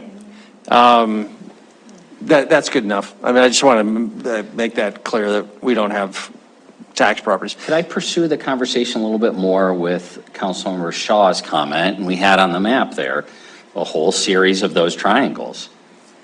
I mean, do you want us looking at options for development of those parcels for actual structures? Do you want us looking at those from maintenance? I feel like there's a couple of pretty extreme different approaches there that part of this dialogue is the benefit of hearing from you before we, I'll turn it back. I guess I was assuming parcels so small they couldn't be developed as a structure. But Councilman Shaw, that was your question. You want to comment, and then Councilman I do, Gulick? and then I'll throw it to Councilmember Gulick. So I'm specifically thinking about, I would actually like to know the barriers for development on properties that are that small and what could be done about it. Because I walk by those every day. My kids go, they like to run around them. Could we put a tiny house there? What would that look like? I don't feel like that information is, I don't have enough of that information. That's what I would like to know is what could be allowed and what do our own regulations prevent so that we're not just discounting these pieces by saying, well, they're too small, so nothing can be developed there. But what if something could be developed? What possibly could that be? Okay, Councilmember Gulick and Councilmember Rowan? Yeah, to the Triangle Park point, I think, I can write an email and suggest to the Billings Architectural Association, they have a competition every year and for different projects, and you can just find out for free, what can be done there. It might be a good way of just sort of seeing, because, it would be a house that would be, or complex that would be a little out of character in terms of a much smaller yard than maybe some of the other ones have in the area. But there's enough land there to make Okay, something. Councilmember Rowan? What Councilmember Gulick said just triggered in my head, Big Sky EDA has these annual placemaking competitions. These might be interesting placemaking creative challenges. But also, I think all council members should have received, we were talking about this a little during the break, a press release indicating that Montana's kind of taken the lead in permitting some 3D building technologies in the community. And I've actually sat through a number of these presentations. They've been done at the Realtors Association. They've been done for Housing Authority. What we can accomplish with 3D printing is actually pretty exciting. They are smaller houses. They're cost effective, so they don't need to be quite so big. And I think with some new building technologies, we may be able to use some of this weird triangle park or snake strip land in really innovative different ways. And I would hope that we at the local level would be making sure that we're not having permitting barriers to that we're, sort of on the cutting edge of those technologies and allowing really creative opportunities for development. Wyeth would like to comment. Go ahead, Wyeth. Yeah, thank you, Mayor and Council. And I just wanted to mention, because you're talking very specifically about these triangle parks, is that there is some, there's a historic designation district up here. And we actually have some historic plaques on some of these parks explaining the district, and these are part of the district. So I guess I would, again, it goes back to understanding what all is going on here, but there's some interesting things that are going on with why those are there and how they fit in. So we would certainly want to make sure that was understood before we decided what to do. So I just wanted to note that specifically because those triangles do fit in with that historic district. I'm sure we can put a 20-foot tower on one of those things. A pencil building in New York City. It's amazing. That's what they look like. Councilmember Rufus and Purington? Thank you, but I want to hit that point again. Councilmember Owen, Shaw, and Gulick are all talking about let's be creative. Yep. And part of our initiative was let's look for barriers that are preventing development in certain places. What can we do to facilitate these things to make them happen? So if it's looking creatively at new construction techniques, new permitting, reduction of fees or whatever to facilitate projects happening, I want to make sure that that piece of our initiative isn't lost. And part of that, I think, is can we look at the city establishing a land trust, right? With some of these parcels, not necessarily these triangle ones, but maybe whatever they are, could the city, donate those or place those under the land trust, facilitating affordable housing developments, and essentially granting the land to a developer that's willing to work with the city to get these projects off the ground. So I just don't want to lose that part of, that initiative that I really appreciate and love seeing this map. I was telling, I think, Councilmember Owen, that there were specific parcels that I was going to look for to make sure that they were on there, and they are, so thank you. We are not holding anything back. But yeah, so this part is good, but the next parts, I'm really looking forward to getting into those as soon as we can. Thank you. Thank you, Councilor Purington. Councilor Joyce? So going back to the triangles, I think it was probably about a year ago, maybe, there is a gentleman that has emailed, I don't know if he started off emailing all of council, but, and I can't even think of his name right now, but his concern with a lot of those is the traffic, because you have people parking on both sides of that. It leads to almost one-way traffic in some of those areas. So Public Works has been challenged, I think, with traffic control in those areas. And so anyway, I'm just saying that I agree there needs to be some creativity in that, but I think we also need to be careful with where we want to make that happen. And you brought up the land trust, and at this point, I am not a fan of land trusts. I don't think the city should be in the business of leasing the land, holding the land, and letting developers develop on it. And I don't know what the need is right now for developers to have that type of an arrangement. I would think that they would want to own the property. Prices are going to change, it's going to change. But I'm just, at this point, I am not a fan of the land trust for the city to be holding those lands. Thank you. Councilmember Joy? Thank you, Mayor and Council. I'm thinking about a time when one of our citizens, who happens to be here right this evening, came up and made a comment about, I had made some comment about birds and butterflies. Open spaces, canopies, and parkland has a function. We have been actually introduced to an idea about how to make more affordable housing in the city. And that was actually to eliminate N3 zoning. So you're talking about little tiny cubes here and there and stretched around, and how we can make that work, when we've actually been presented with some information about how we can address some of the issues that we have in terms of affordability and the density at which we're developing. So I guess I'll just have to speak up for the birds and the butterflies. Thank you. Okay, we do want to have public comment, and we want to adjourn. So if there's nothing else, let's open up for public comment. Anybody like to comment on item 3, this discussion of unused, underutilized city property? Any public comment? Don't see anybody coming to the podium. Kevin. We've got Patty Webster online, so give me a second. Great. Okay, Patty, if you can hear us, welcome to City Council. Please give us your thoughts. Just ask that you tell us your name and address, and keep your comments to 3 minutes. Go ahead.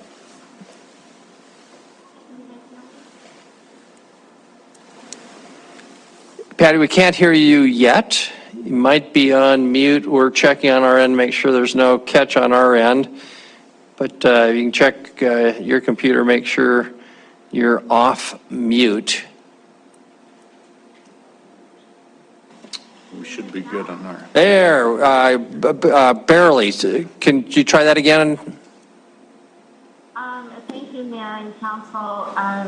Patty Webster, 4432 Vaughn Lane. Great. I'm having a very difficult time hearing you guys. It kind of sounds like Charlie Brown's teacher, but hopefully you'll be able to hear me. So I'm super excited about this initiative. As many of you know, I started this process probably 3 years ago with Tom now. Actually did some presentations to the park board regarding using some of the land. One of the pieces that I think we're also missing in that discussion is that what is the formal process for the city to go to the neighbors? Speaking specifically of the Lampton Park area, there's no set process. So they kept going back. I think they went to the neighbors 3 times. Is that correct, Tom? To ask them if they wanted to develop it. And so I'm just wondering, what will the city council create as a process so that when there are these underused and underutilized pieces of land, what will that process be? How many times will they keep going back to the neighbors? And could that become a fair housing issue or a NIMBYism issue if they find out that, for example, the developer looking at it might be Homefront? And now all of a sudden they were given a choice to look at it for the 4th time, but other neighborhoods only got to look at it twice. So I just think some of those things, I just ask that you be very thoughtful about that, not to create a bigger problem, but to have a very streamlined process, and that city staff, meaning the different directors of the areas, are required to follow that and not just put things out on disposition lists and then take them away as soon as somebody shows an interest in it. It's been very demeaning, quite frankly. And so I want to partner with the city to do some affordable housing. We would have already had families living on that property had we been able to do that 2.5, 3 years ago. That's all I have. Okay, thank you very much. Any other public comments? No one else is coming forward here, and there's no one else online, so we'll close the public comment period on item number 3. Any final discussion on this item before we move off it? Councilmember Tricky, Councilmember Neese?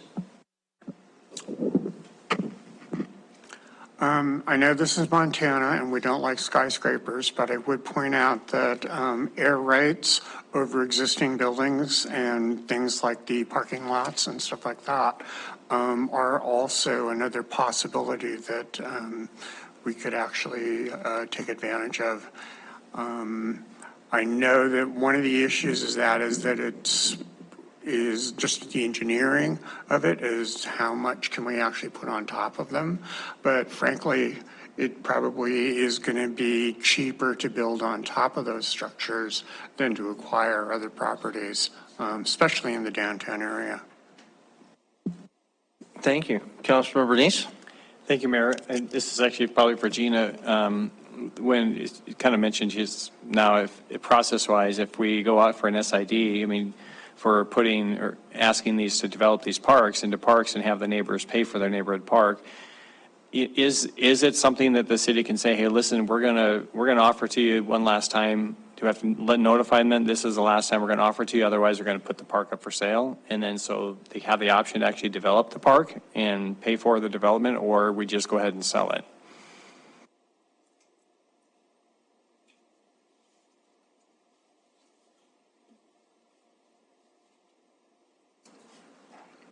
Do we, Thank you. let me clarify, do we even have to notify them that, hey, we're going to do one more SID for you and this is the last one, otherwise we're going to sell it? Or can we just, you know, once they do the SID, they say no, we just go ahead and decide to sell the property for development? I don't think that you have to do. Okay. Well, let me clarify.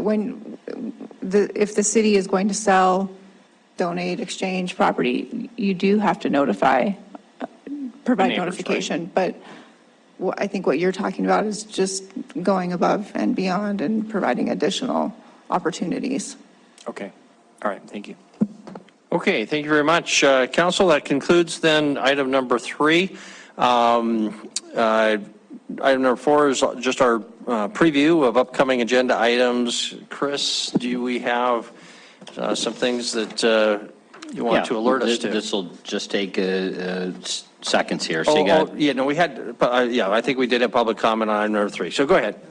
So you've got essentially 3 action items coming up next week in your packet. The first one is probably the most, to overly dramatize this, but it's probably one of the most exciting street vacations I've seen in my career, because vacating 12th Street assists in a $500 to $1 billion investment of a replacement hospital for St. V's. So that's a pretty big deal. So that's on your action item list next week. You'll also have not to take away from the next item is another street vacation, although then it comes with a subdivision, a minor plat, and these roads and streets haven't been built, so the new plat We're not having to tear anything out. And then third up, you got a zone change down way south on 24th, right where 24th and Gable make that area. And those are your 3 action items for next week. So all land use related and development related. Okay, thank you very much. Is there any public comment on that item? No public comment, so we'll close public comment on that now. Continuing council discussion, I just want to alert the council, I put this in an email, the Stars and Stripes Museum in Bloomfield, Missouri has identified Billings as a leader in citizenship and promoting veteran relationships, and will be giving us an award or a certificate at 4 o'clock tomorrow here in City Hall in the lobby. So I just encourage anybody in the public, certainly if people are related or are interested in the topic, veterans organizations, Boy Scout troops, service organizations, anybody who's committed to public service and community, please come and say thank you to the Stars and Stripes Museum. As I think most of you know, Stars and Stripes is the newspaper for the U.S. military, goes back to the Civil War. So it's got a long history. So there's that. Councilmember Purington had an item. Councilmember Boyette had an item. Councilmember Purington? Well, this was kind of a follow-up to Chris's agenda items. So one was on the sheltering issue. Will we see the RFP before you send that out for the crew as well as the winter sheltering? Isn't that what we're supposed to look at on September the 8th or 6th or whatever that date is? So what you're referring to, Councilmember Purington, is a request for proposals for both the crisis response units and the low barrier shelter. I did not anticipate bringing the crisis response RFPs to this body before we put it out to the public to see what kind of responses we get. Typically with RFPs, you don't review them and weigh in ahead of time. I don't think there's anything there controversial, but that was not, I did not anticipate putting on an agenda. And then I actually do not have an RFP drafted and don't anticipate having an RFP drafted for the low barrier sheltering. So I'm not exactly sure how ultimately we're going to arrive at that decision, but you've got information that's been coming to me, you, about sheltering. And so follow up, Mr. Mayor. Go ahead. So the reason I'm asking that is because this is a completely new program, and I think there was quite a bit of discussion around, you know, what we would do, that third leg of the stool. What do you do with them after you pick them up? And so that's why I'm just concerned. My concern is the input that council has into what happens, because that was one of the things I think that council pretty much agreed, is that we want to know what's going to happen with the people. That's why I'm asking about, you know, if we would see that. So also, the other thing that I feel real strongly about, and it was, I think it was an initiative that council members Owen and Shaw had on forming these committees, these council committees. And here we're coming up on our legislative session coming up. And there were some other, I think budget was one, and I can't remember what the other one was, but we were also, and here we're talking about the charter. So I'm just wondering where those committees are, and can we look forward to those in the very near future? Yes, I think we can look forward to those in the very near future. And the other one is a sort of local relations. And I think there's been a little discussion, and I'll look forward to council input on that, is whether we would like that to be a city-county commission, you know, sort of conversation, which is what we had talked about, or if we think there's reason to look at city county school board and maybe think about our quarterly meetings differently. And so that's one topic that I think we'll have to explore. And then the fourth committee was sort of a council operations, which with our leadership on that, to work on agendas and review and those sort of things. Just to add to that, I have been in conversations with Chris, and Jennifer and I have been talking about what we need to do to update it. And basically it was, we need to come up with the outline of a resolution, which we've been talking about, but have not sat down and actually done, to get it to legal, to get it back to the council for approval. But it seems like from what we saw, the process is actually a lot less onerous than we thought to establish these committees. So it shouldn't take us 60 days. We should be able to do this pretty fast once we can get that language pulled together. I think it's set for September 19th at this point, and I think that seems like a reasonable timeline. That's a work session. So one of the questions that I have in the local government, with other entities, is that there is I don't know if they're calling it a criminal justice oversight council within the county. And there are other counties that have formed those. And at this point, a lot of the county, I think some of the city staff is involved in that. And I would really like to see council members involved in that as well. And I've asked about that before. And I think they meet monthly. I'm not sure if that's what they're meeting now. But to look at some of those things some of those committees that are meeting already, and how do we also want to, for council members to fit into that? Because you've got other, whether they're legislators or county commissioners, and those are the elected officials of those entities, and I think that the city needs to have some of their elected officials at those meetings as well. Chris, on the issue of the RFP, is there any problem with distributing whatever draft you've got? No problem at all sharing that. That's not a problem. I would like to avoid the delay of putting it on an agenda and going through that process, but I have no problem sharing when that draft is ready to go out. And it really follows what we're seeking in that conversation, which is, do we have multiple entities who are interested in partnering with the city on providing this type of response to calls for service? So if people have comments, email them to Chris, and hopefully they'll be able to get them with enough time to get meaningful input that you could incorporate in advance. Sure. Councilmember Tricky and Councilmember Boyette. So when Tony shares the advanced version of the agendas, it's not locked in, but that's likely what it's going to be, right? Because the September 6th work session has all of that, not the legislative stuff, but has all of the stuff around the two mills. Correct. That's what we were frankly waffling between tonight and the 6th, and the 6th just gave us more time to be in a better position but they are all set up for the 6th. Different than the conversation about subcommittees and that process.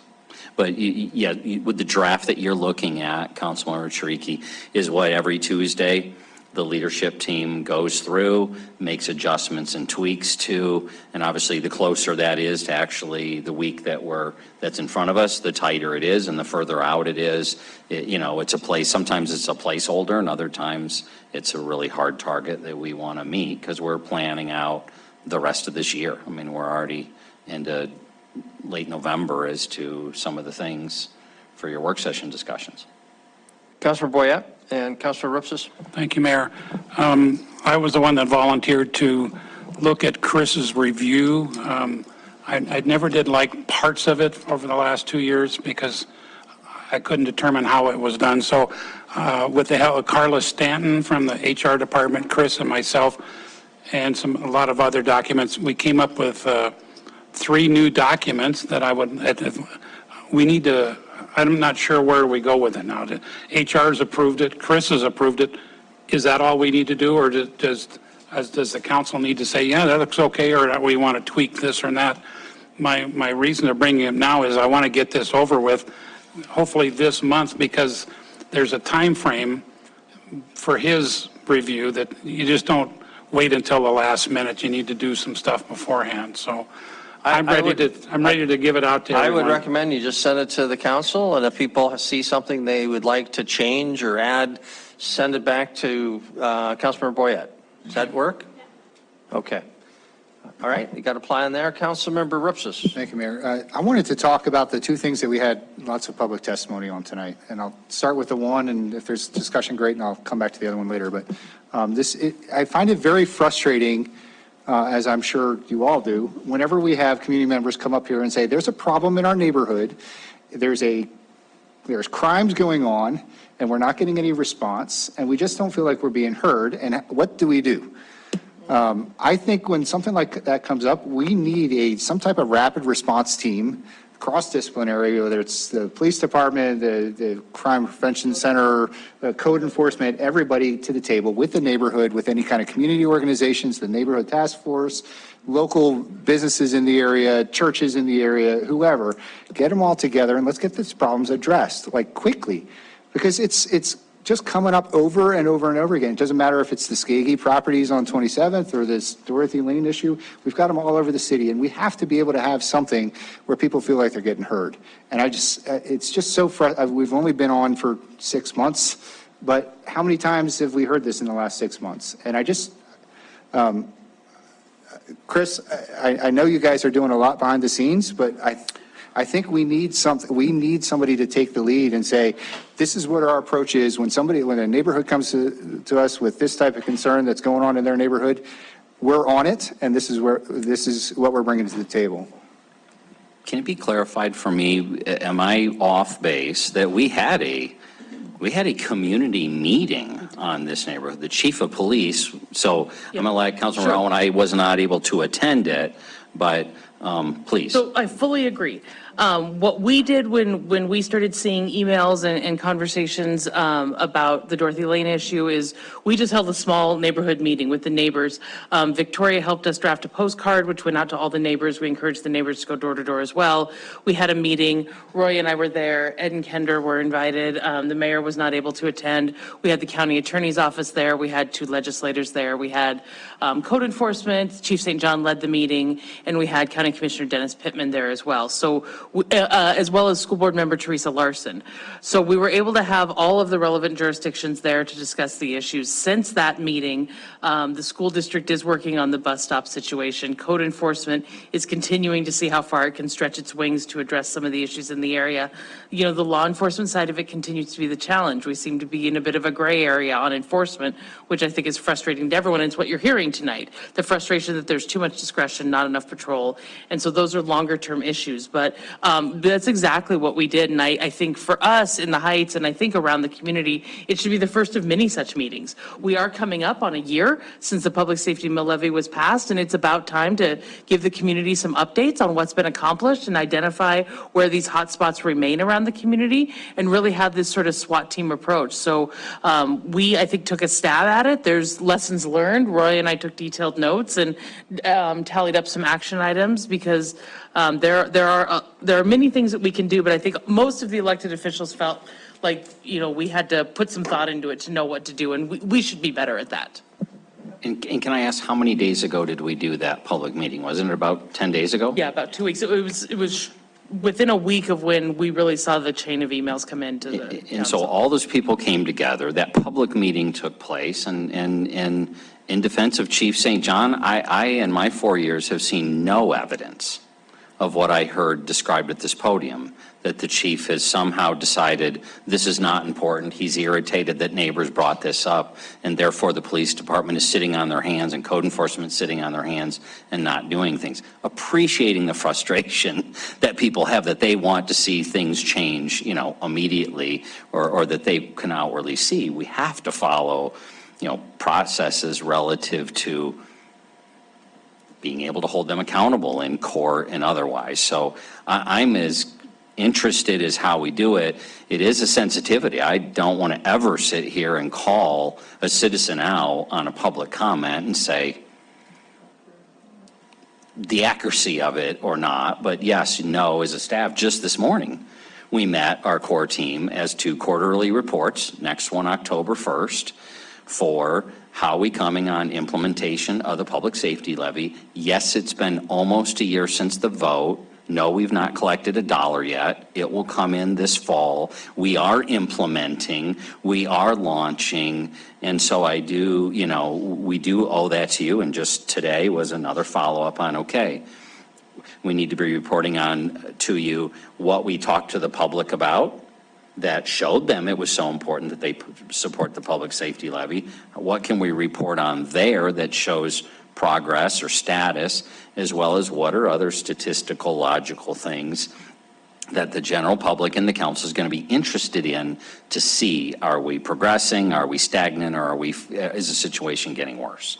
Code enforcement, legal, and public and law enforcement. I think one of the key issues that came out of our Dorothy Lane meeting, and I think we would hear all over the community, is this ongoing, somewhere between perception and reality, that there's not enough local coordination, that the jurisdictions are not talking to each other. So I think for me as a council member, it would help me to understand. I am very sensitive to political influence in areas of appropriate discretion. So officers do need some discretion on when to arrest.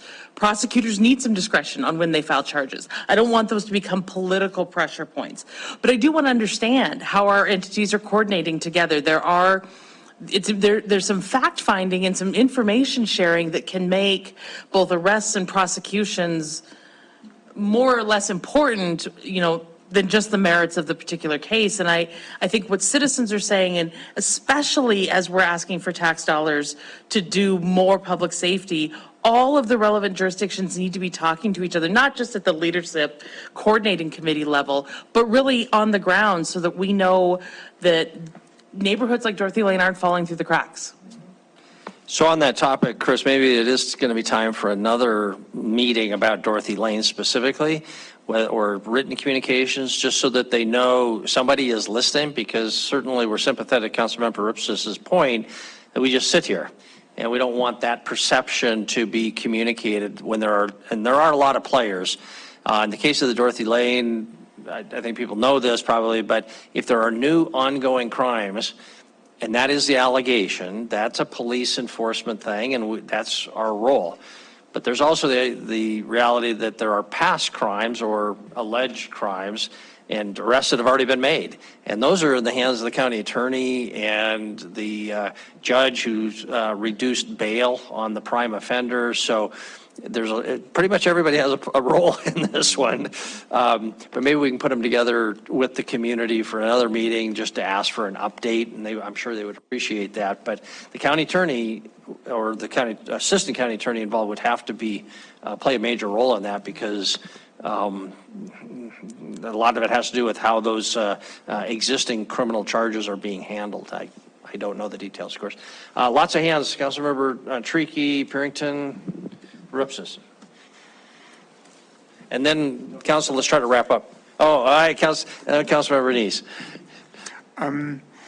I'm not going to disagree with the idea that we need to coordinate better, we need to message better, all of that type of stuff, but I can give you an example of something that's going on in Central Terry, and the only reason we're not seeing people up here complaining about it is because the person who lives next door happens to be the head of the Central Terry Task Force. So she understands the rules, she understands the process, and she's incredibly frustrated by it, but she knows that the city really doesn't have tools to do anything more to fix the problem that she's faced with. And it's a very dangerous situation. I won't go into the details here, but it is something that we should have something in place to be able to deal with a lot faster and a lot quicker. And bottom line, I've been saying this for quite some time, we do not have the tools in place to maintain the quality of the properties that are in the existing parts of the city right now.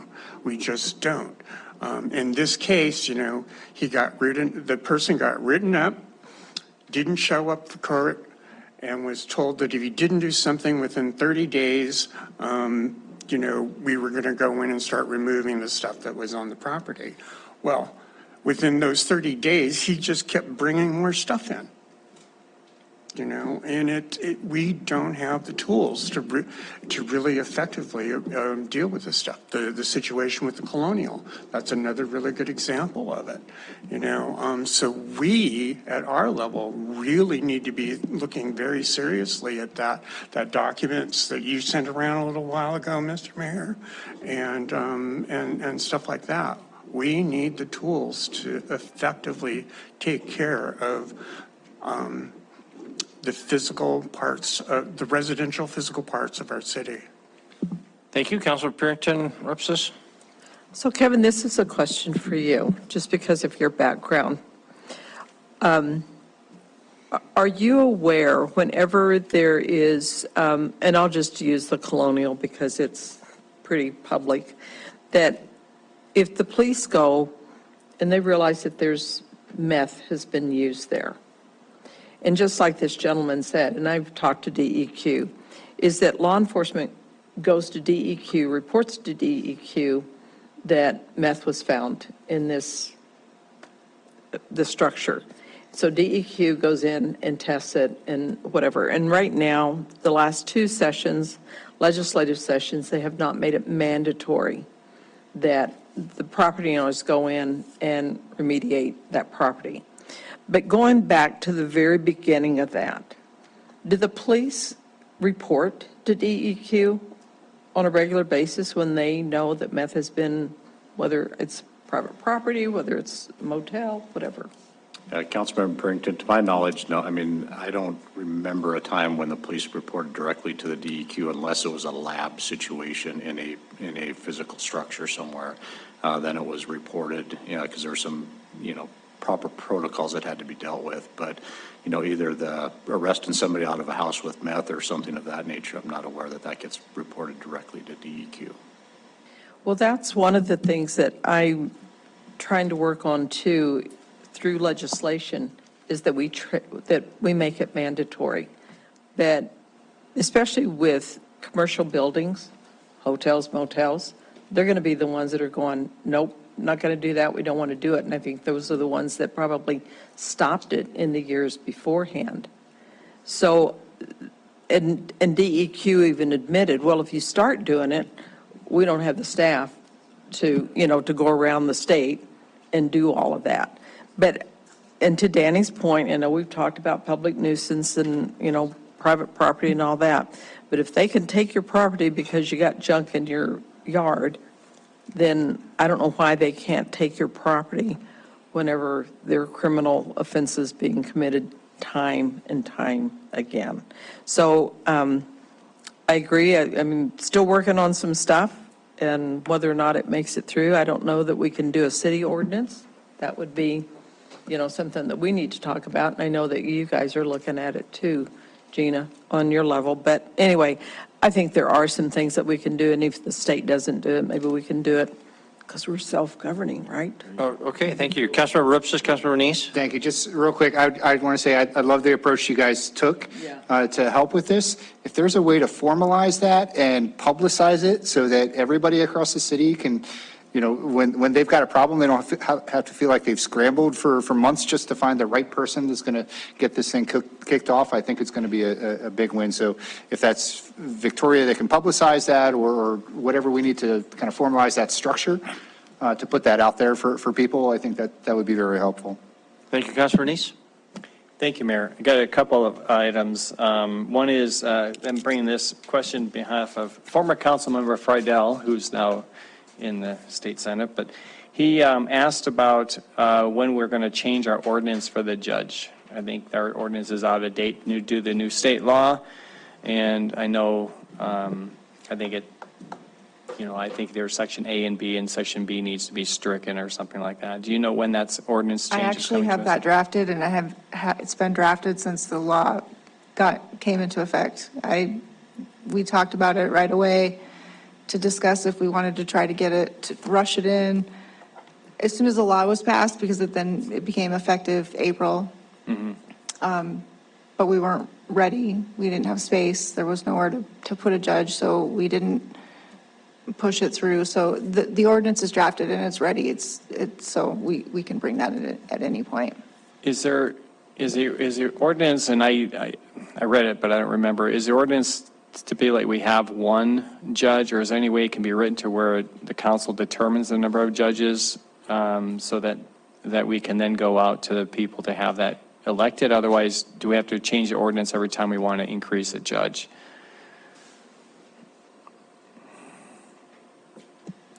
I believe, I'm trying to pull it up here, but I believe that you could, I think you would have to draft it. Right, so right now it says one judge and then part-time, half-time, one that can be appointed. I would have to give that some thought if you can actually just leave it open, that council would then just make a determination by, maybe you're suggesting resolution or something? Yeah, to add another judge to the system. That way we don't have to change the ordinance. If we feel we need 2 judges, we can, by resolution, say we need 2 judges and then go out for election for that judge. I will give that some thought. I actually had not ever considered that. I think generally the courts are generally always established by ordinance, but I'll certainly give that some thought and report back to you. Okay. And then the other thing, Mayor, if I had a question about was clarification. I was going to ask about the council order of business. We had that work session not too long ago.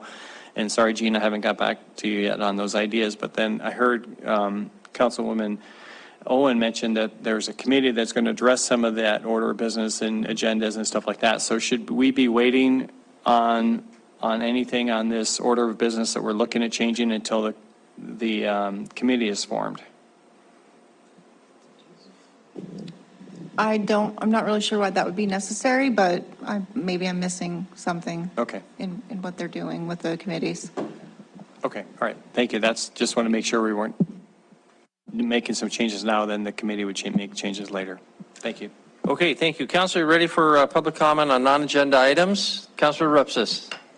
Sorry, we had 2 bits of intriguing public comments today, and I wanted to address the other one as well. The speed and traffic issues along Rimrock Road was brought up, and I guess there's a pretty large neighborhood petition about that. So we're going to do a speed study, but these speed studies are actually kind of backwards. They just tell us how fast people are going on the road. They don't actually tell us what we want our speed to be or what the safe traveling kind of practices along that road should be. So I think if we go down the road of just doing the speed study, it's going to be wholly unsatisfactory for these people, as it has been in other cases around. So I don't know what the proper process for, is that a council-driven policy decision? It's kind of weird that we would get to that level, but at some point there's got to be some thought to what should the safe, what do we want our traveling conditions in these particular areas to look like? And not just rely on a study that tells us how fast people are driving, because we built the roads to support speeds at that fast. So we'll ask Chris to comment, but I'll just comment that my understanding is we won't determine anything. It's be an MDOT study.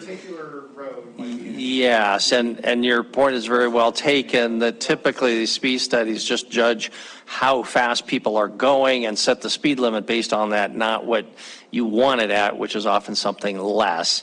So I forwarded Clark's email to city engineer and public works director, asking them to potentially comment on design elements there too. Recognizing it's all MDOT, but to Chris, I guess I would hope that staff would give us some sort of written reaction to Clark Johnson's request, maybe addressing design issues, this whole problem of what a speed study even is. But I would think we'd want to cooperate as much as we could. But Chris, can you comment?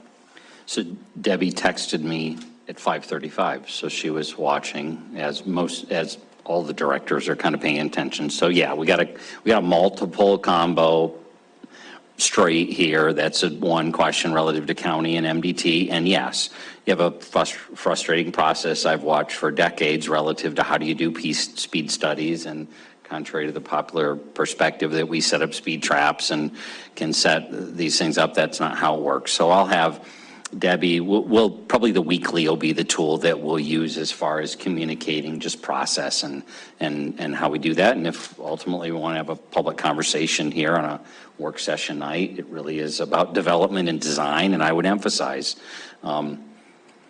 bigger means faster, and less stuff means faster but cheaper. And so, you got to be thinking about that when you think about designing neighborhoods, and you think about transportation corridors, be thinking about how we all act. So we'll get back to you there. And then I don't want to miss, I know we're ready to go, tomorrow at noon, we do have a legislative lunch. It is with the candidates who are still, haven't been elected yet. This is before the general, and it's all on public safety. County Attorney Twido will have some of the floor, our city attorney, code enforcement, and this is We'll have roundtables, so this will not just be panel up front with time for 5 or 6 questions. There'll be tables where we can get into deeper dialogue about these issues that we're facing. And so hopefully you had a chance to RSVP. If you hadn't, let us know first thing in the morning or tonight. Come. So that's noon to 1:30 at the Northern tomorrow. Thank you. 1.5 hours, ends at 1:30. Councilor Rupes, you had to. Yeah, just a quick follow-up. I do think that, just like we've been having the kind of tutorial sessions on land use planning, I think that might be a good topic for a future work session on how is it that we design our roads and what criteria do we use for, how big a road needs to be and then determining what the traffic pattern should be on that road. I think that would be a useful conversation. And Mayor, if I may, Gina. instead of reporting back later, Councilmember Neese, I just checked the state statute and the number of judges does need to be designated by ordinance. Okay, thank you. Public comment on non-agenda items. Seeing nobody coming, we are.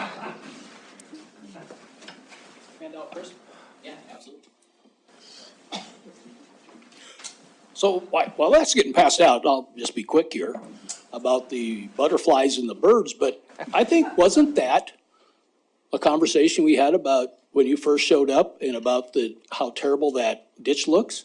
I would encourage you to drive behind MDU and look at all the dead trees in that ditch that eventually are gonna fall in, take out the suburban culvert, block up the entrance into McDonald's in Conoco and have a severe flood. I mean, that's a real possibility there. But my comments tonight were about the report that was presented to the Suburban Board about this rec center and about their proposal that we should somehow think that it would be, we should buy this sportsplex for the ice. So I took a Google map and you can see there that, it's very limited. But backing up further than that, A&E Architects, even at the first meeting, way back, the first session, I don't know, there wasn't too many of you there then, we looked at both sites. We looked at possibly putting some of the facility over there at the convention center and then some over there on the other side where eventually it went. And one of the last things we did, and Mayor, you were there, we took the pieces of that facility and we put them on the parcel. And not one time did anyone say that that doesn't fit. Not one time throughout this entire process, through the initial steering committee, through this next session, did we ever say that whatever facility they designed would not fit on that property until a couple of weeks ago. I was stunned that they said, well, it doesn't fit. So we paid A&E Architects $400,000 to design a building that doesn't fit on the property? I don't think so. But let's just take a look at this sportsplex. You can see there's, that was never, ever designed as a public building. It was a practice facilities for the outlaws. You can see there's no parking. You can see the motels beside them have more parking than that does. You could not get a bus in there. I don't know how many of you have ever been to a little guy football practice or a Saturday afternoon down there. A couple of games and a couple of grandparents and some parents and a few kids, and on the parking lot's full. So we're going to unload buses out in the middle of a street? That back parking lot they proposed to buy is landlocked. I mean, you can't even get around it. You can see down there at the bottom of that little white, I mean, that's going to be to that back parking lot. There could be no second entrance. I think the frustrating thing is the executive committee, after hearing the proposal from the core committee, just takes it upon themselves to start buying property because they don't think it's gonna save us some money. We're not saving any money. How many times we're gonna save money? Oh, really down here? No, I don't think so. It would just be, this needs to just be squashed. Say, bad idea, guys, forget it. Actually, if you want to pursue something, the property there behind the Holiday is for sale, everyone knows it. It would square up the park, and if necessary, you could utilize that piece of property there to maybe shift the building to accommodate that second sheet of ice. I think the biggest problem you have down here is that Suburban board down there, they're still meeting in private about these rec center issues, and we don't know what's going on, and all of a sudden, out of the blue comes this, and they just spring on something like this on us. This isn't a minor detail. This is a major, major thing here. And we don't know anything about it, and we have no idea what they're doing down there. So until this body says, no more, things are gonna be public, things are gonna be in person. Otherwise, we're gonna deal with that Suburban board, and if it means canceling your agreement with them, well, that's what it is. I mean, you have that authority. Say, here's the rules, here we're gonna play by them. If you don't like the rules, we'll find somebody else.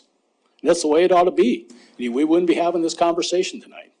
But I think at first, this thing just needs to be done. I mean, this is a crazy idea, and this council just needs to step up and say, no, we're not doing this. If nothing else, let's get another core committee and let's have everybody hear the presentation of why it doesn't fit, and let's get this out into the public so we can see exactly what the issue is first, because we haven't had that issue. We haven't had that conversation yet. So, thanks for your time. All right, thank you. All righty. Any other public comment? Don't see any. Council, we are adjourned. Thank you very much.